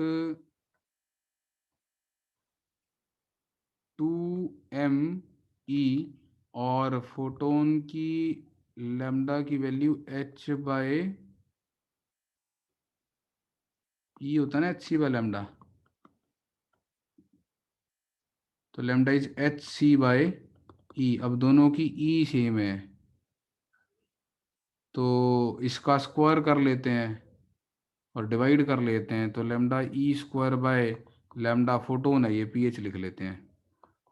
ठीक है, तो ये अगर स्क्वायर करके डिवाइड करूंगा तो कट जाएगा ना, तो बाकी सब चीज़ें तो फिक्स्ड वैल्यूज है ना, तो आ जाएगा इसके प्रोपोर्शनल। तो क्या बन गया आंसर?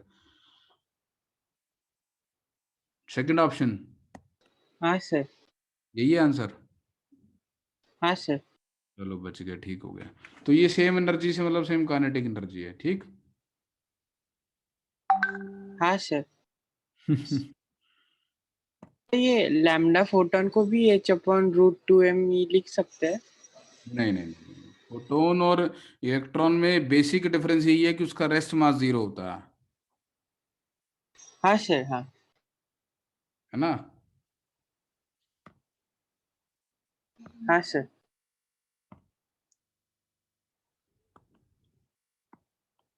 ठीक है, ये तीसरा भी बताऊं क्या? हाँ सर। इसमें यार मुझे कुछ बताने लायक लग तो नहीं रहा, ये कुछ फोर्स की जगह ये तो पोटेंशियल लगा लिखा हुआ दिख रहा है मेरे को। तो आर स्क्वायर लेना है या आर लेना है, क्या करना है? एक मिनट में ले आता हूँ जरा, स्क्रीन पे क्वेश्चन सारे पढ़ लेंगे।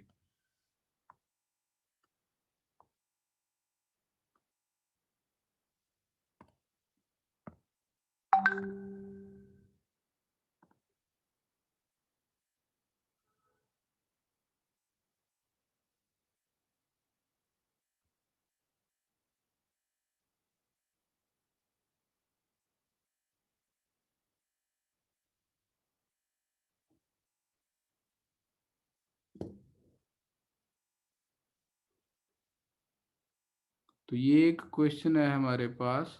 The deuteron is bounded by nuclear forces just as hydrogen atom is made up of proton and electron bound by electrostatic forces.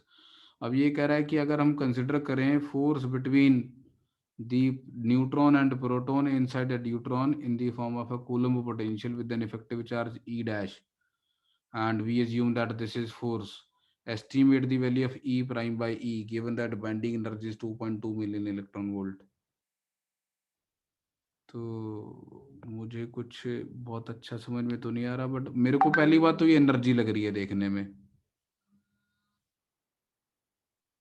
तो मैं इसको एनर्जी को 1/4πε0 ई प्राइम स्क्वायर्ड बाय आर की वैल्यू 2.2 मिलियन इलेक्ट्रॉन वोल्ट ले लेता हूँ, और उसकी जो बाइंडिंग एनर्जी होती है वो 1/4πε0 ई स्क्वायर बाय 2r होती है हाइड्रोजन एटम की, जो कि 13.6 इलेक्ट्रॉन वोल्ट के बराबर होती है। U/2 के बराबर ही होती है ना। तो अगर मैं इन दोनों को डिवाइड कर लूं,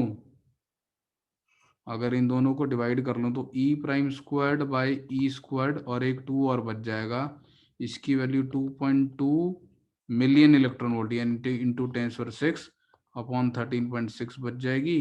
तो यहाँ से ई प्राइम बाय ई की वैल्यू निकल जाएगी मेरे पास रफली square root of 2.2 into 10⁶ upon 13.6 का डबल, ऐसा कुछ आंसर।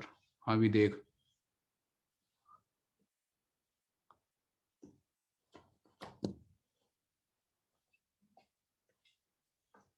सर आंसर अप्रोक्सीमेटली 11 दिया है। 11 खाली 11। हाँ सर। अभी ये मिलियन इलेक्ट्रॉन वोल्ट है, वो खाली इलेक्ट्रॉन वोल्ट है यार, है ना। अच्छा आर भी तो डिफरेंट होगा ना, आर भी तो डिफरेंट होगा। तो एक बार क्वेश्चन दिखाओगे? ये रहा, कुछ गड़बड़ कर दी मैंने। आर डिफरेंट लेना पड़ेगा, उसमें आर 0.5 एंगस्ट्रॉम लूँ, इसमें आर क्या 10⁻14 या -15 मीटर लूँ। आर मैंने गलत किया, मेरी माई बैड, मैंने कैलकुलेशन में गड़बड़ की, मैंने आर गलत लिया है।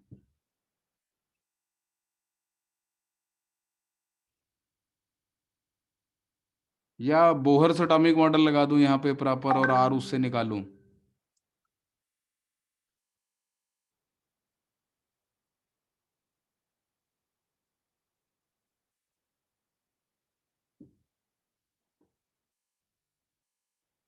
तो अगर बोहर एटॉमिक मॉडल लगा दूं तो आर एलिमिनेट हो जाएगा और ग्राउंड स्टेट की एनर्जी निकल जाएगी। किसी को याद है फॉर्मूला? हाँ भी, क्या होता है वो? -n² h² अपॉन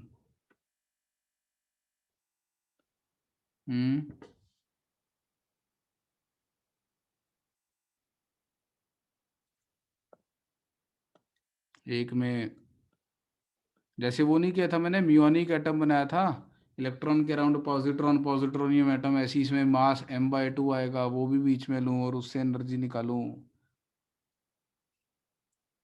और बस चार्ज की जगह ई लेना है, ई प्राइम लेना है, फॉर्मूला सब कुछ है सेम रखना है, एक मास वाली टर्म बीच में लेकर आनी है, और जहाँ पे चार्ज आता है यहाँ पे उसमें ई लेना है, इसमें ई डैश लेना है।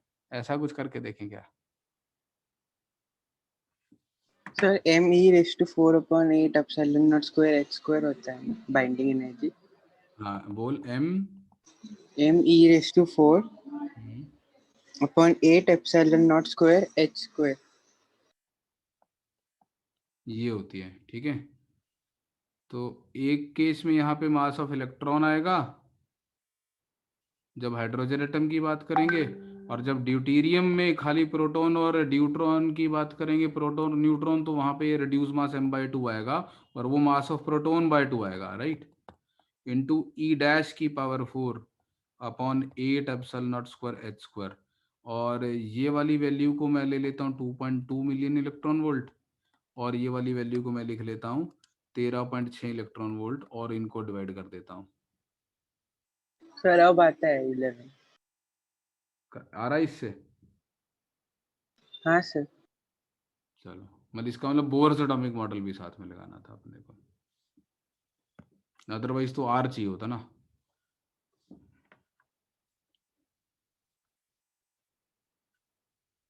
ठीक है जी, चलो। सर मिरर आइसोबार क्या होता है? हम्म, मिरर आइसोबार क्या होता है? पता नहीं, mirror isobar, never heard of this. A और जेड इंटरचेंज हो जाते ए और जेड हैं, इंटरचेंज हो जाते हैं। इंटरचेंज हो जाते हैं।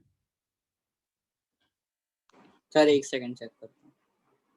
ये किसने भेजा क्वेश्चन? मेरे को ध्यान, नाम मैंने सेव नहीं किया। 9969628902, तुम में से सर कोई? सर मेरा है सर।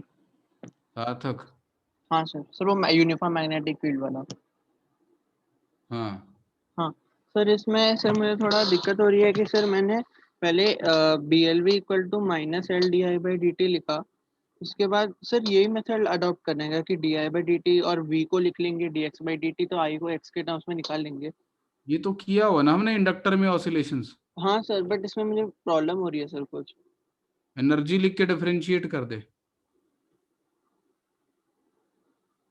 पोटेंशियल एनर्जी लिख, काइनेटिक एनर्जी लिख, इंडक्टर की एनर्जी लिख, डिफरेंशिएट कर ले, SHM की कंडीशन आ जाएगी। Okay sir, okay sir. अब न्यूट्रॉन और प्रोटॉन चेंज हो जाते हैं, इंटरचेंज हो जाते हैं। न्यूट्रॉन और प्रोटॉन इंटरचेंज हो जाते हैं। और केमिस्ट्री वाले लेक्चर में मेरे से मत पूछो भाई केमिस्ट्री, यार मैं तो बहुत तंग हूँ केमिस्ट्री से वैसे ही। क्यों भी नकुल? सर ये बीटा फिजिक्स में आया डीके था में मुझे। फिजिक्स में आया था। मिरर हाँ आइस सर। मिरर आइसोबार का मतलब क्या है कि उनका एनपी इंटरचेंज हो जाते हैं। अच्छा, मतलब इसके नंबर ऑफ न्यूट्रॉन्स उसके नंबर ऑफ प्रोटॉन्स के बराबर है। हाँ सर। चलो नोट कर ले भाई, बाकी सब लोग भी लिख लो। ये क्वेश्चन हिमांशु ने पूछा है, इसको मैं यहाँ पे लेकर आ रहा हूँ। इतना बड़ा क्यों आ गया ये, मैंने तो डिलीट मार दिया था, चलो कोई बात नहीं।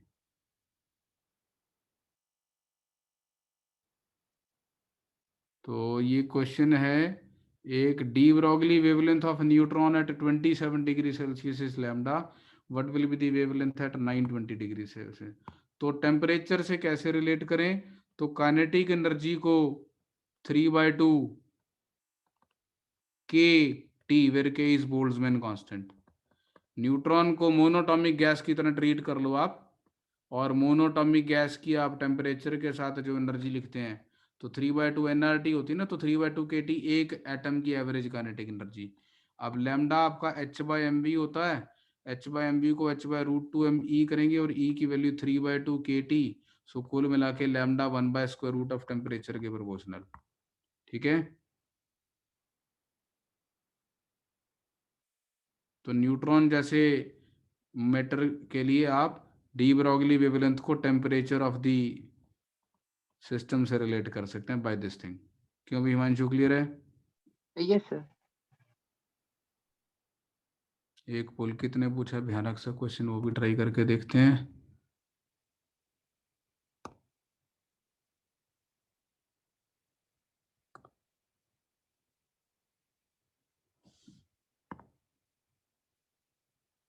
तब मॉडर्न फिजिक्स खत्म हो गया क्या?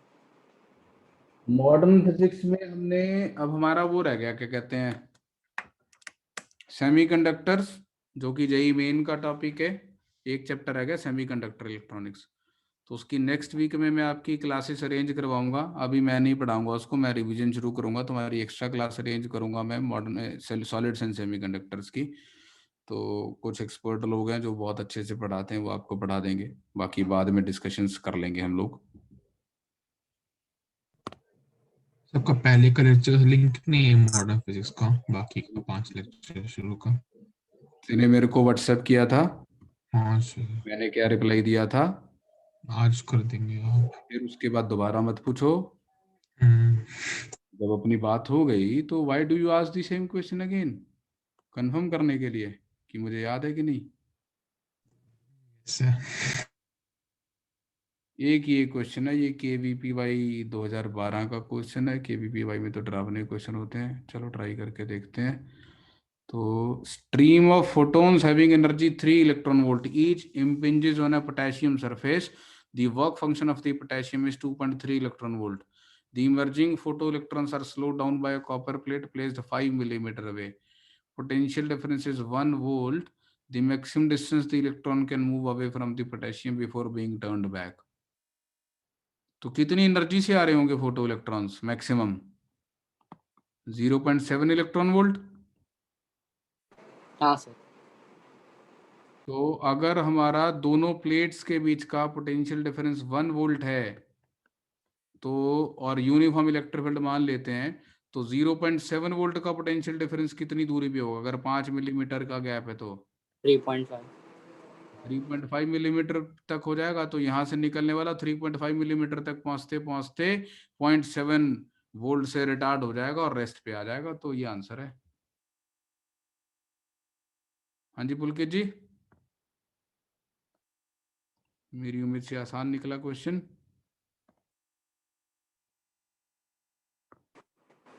तो उसने मैसेज किया। हाँ उसने मैसेज किया, क्या मैसेज किया नहीं समझा? नहीं ठीक है। उसके बाद नेक्स्ट लास्ट क्वेश्चन है कि ये, और मैंने मॉडर्न फिजिक्स की आपसे CRE शेयर कर दी है, वो सॉल्व कर लें आप, मंडे को वो डिस्कस करेंगे, मॉड्यूल सॉल्व करें। और अगले स्कोर टेस्ट में, जो प्री स्कोर टेस्ट है, उसमें जो चैप्टर्स आ रहे हैं उसके अकॉर्डिंग अपना रिवीजन प्लान शुरू करते हैं अपना। ठीक है, बाकी मैकेनिक्स में रोटेशनल मोशन को देखकर मुझे लग रहा है कि भैया आप लोगों को मेहनत करने की ज़रूरत है, तो आई विल मेक श्योर कि you practice on it. Sir वो इम्पल्स मोमेंटम इक्वेशन में थोड़ा उस वाले क्वेश्चन में डाउट आ रहा है। हाँ कोई बात नहीं, करेंगे डिस्कस ना। अभी जो करंट टॉपिक है एक बार इसको फिनिश कर दें आज। टेस्ट नहीं है तुम्हारा 7 तारीख को, उसमें मॉडर्न आ रहा है कि नहीं आ रहा है? आ रहा है। चलो पहले उसकी तैयारी कर लो। एन इलेक्ट्रॉन, इलेक्शन कहाँ से आई? Election, electron from various excited state of hydrogen atom emits radiation to come to ground state. Lambda n, lambda g with the de Broglie wavelength of the electron, the nth state and the ground state. और ये पता नहीं कौन सा symbol है, क्या बोलते हैं इस सिंबल को? With the wavelength of the emitted photon in transition from nth to this for the large n। ये बोहर से कॉरेस्पॉन्डेंस प्रिंसिपल कहलाता है, शायद ऐसा कुछ होता होगा। फॉर लार्ज n पता नहीं, मैं तो जनरल करके देखता हूँ। तो लैम्डा n और लैम्डा जी क्या है? इलेक्ट्रॉन की डी ब्रॉगली वेवलेंथ है इन दी nth state and ground state. तो दोनों का डिफरेंस कितना होगा? तो जो एनर्जी का डिफरेंस होगा वही होगा ना। तो H P by lambda of the photon, ये एनर्जी रिलीज होगी फोटोन की, और ये जो एनर्जी रिलीज्ड है ये बराबर होगी एनर्जी ऑफ द इलेक्ट्रॉन जो उसने दी, और total energy minus half mv² के बराबर होती है ना।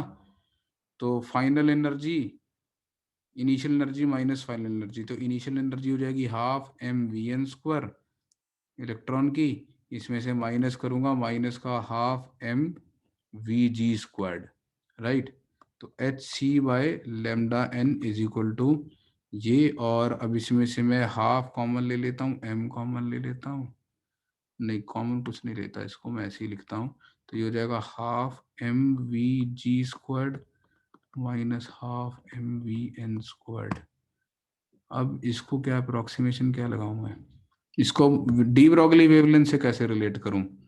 तो डी ब्रॉगली वेवलेंथ के लिए मेरे पास formula lambda is equal to H by M we.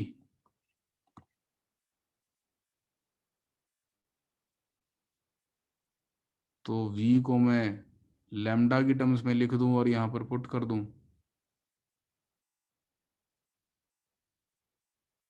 ई को p²/2। हाँ ठीक है ना, वो एक ही बात हो गई। तो H C by this is equal to energy को p²/2m, और p हो जाएगा h² bye λ² 2m minus h² bye λ² 2m, और ये लैम्डा कौन सा लेना है? nth स्टेट का, और ये लेना ग्राउंड स्टेट का। सर उल्टा। उल्टा। उल्टा क्या लिख दिया मैंने? लैम्डा ग्राउंड फिर माइनस लैम्डा एन। अच्छा, अब आगे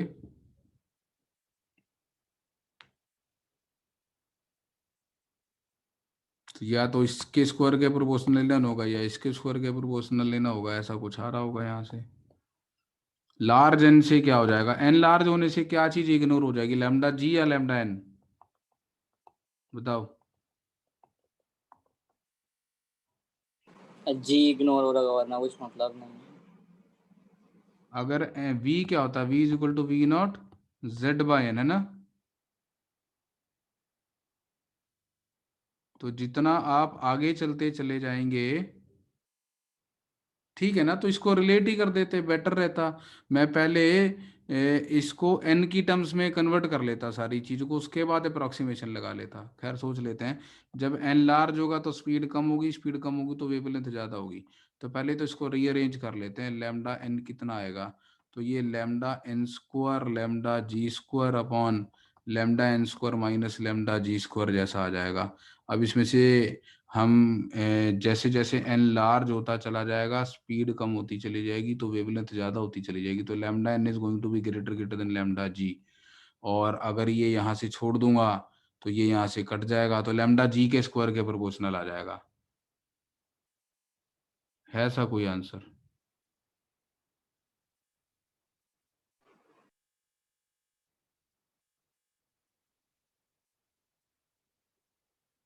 क्या आंसर दिया? सी बोल रहा था ना, तो इसका आंसर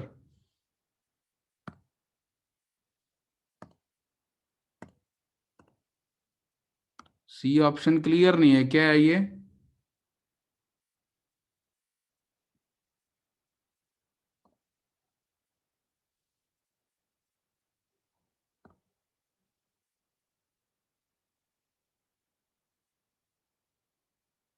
क्या सी ऑप्शन में वो नीचे लैम्डा, कौन सा लैम्डा है? कौन सा लैम्डा भाई? लैम्डा एन स्क्वायर या lambda G square? Lambda N square. तो सर ये वो मतलब हमने ऐसे अप्रोक्सीमेशन नहीं ले सकते ना,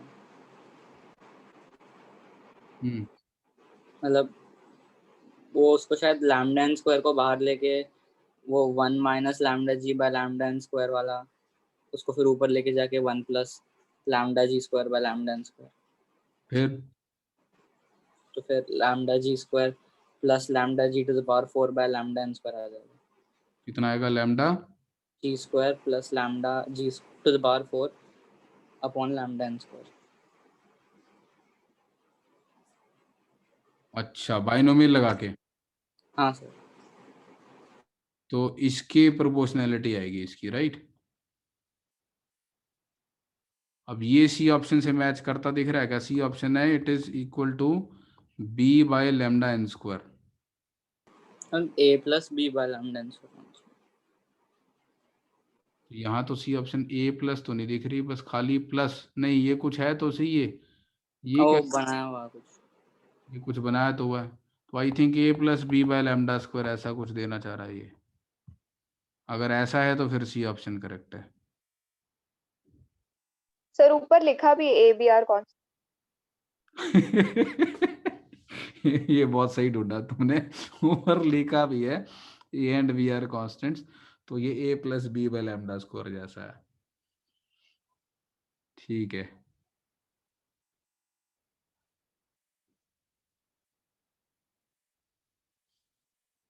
ठीक है जी, चलो आज के लिए इतना बहुत है। सर वो सीआरई पर सीआरई कितना टाइम लगना चाहिए? सीआरई तो अच्छी खासी है भाई, टाइम तो लगेगा। मॉडर्न फिजिक्स की सीआरई है, कैलकुलेशंस बहुत हैं, it will take time. Sir नहीं मतलब कितनी देर में हो जाना चाहिए एक क्वेश्चन? एक क्वेश्चन हाँ ऑन एन एवरेज। 3 मिनट। ठीक है सर। चलो ठीक है जी। सर एक डाउट था। सर जो बीटा डीके होता है उसमें जीरो एनर्जी के इलेक्ट्रॉन्स भी मतलब रिलीज होते हैं सिग्निफिकेंट नंबर। जीरो एनर्जी के यहाँ होते होंगे ना, क्यों नहीं होते होंगे? अच्छा तो ठीक है उसका सर। प्रोपोर्शन ज्यादा होता है काफी। हाँ, वो ग्राफ मैंने भी देखा था, मतलब ग्राफ ऐसा दिया रहता है उसका ना। हाँ सर वही पूछ रहा हाँ हूँ। उसका कारण है कुछ। क्या कारण है? कुछ है पूछ रहा हूँ। करूंगा स्टडी, ढूंढता हूँ मैं, क्योंकि मैंने ग्राफ कभी बनाया नहीं था। मैंने अभी रिसेंटली देखा था ये ग्राफ, अदरवाइज बस मुझे इतना मालूम था कि कंटिन्यूस स्पेक्ट्रम होता है। I will try to search on it कि ऐसा ही क्यों होता है। Okay sir. चलिए ठीक है जी। टेस्ट के लिए बेस्ट ऑफ लक, करो तैयारी। Thank you sir. Thank you sir. Thank you sir. Thank you sir. Thank you.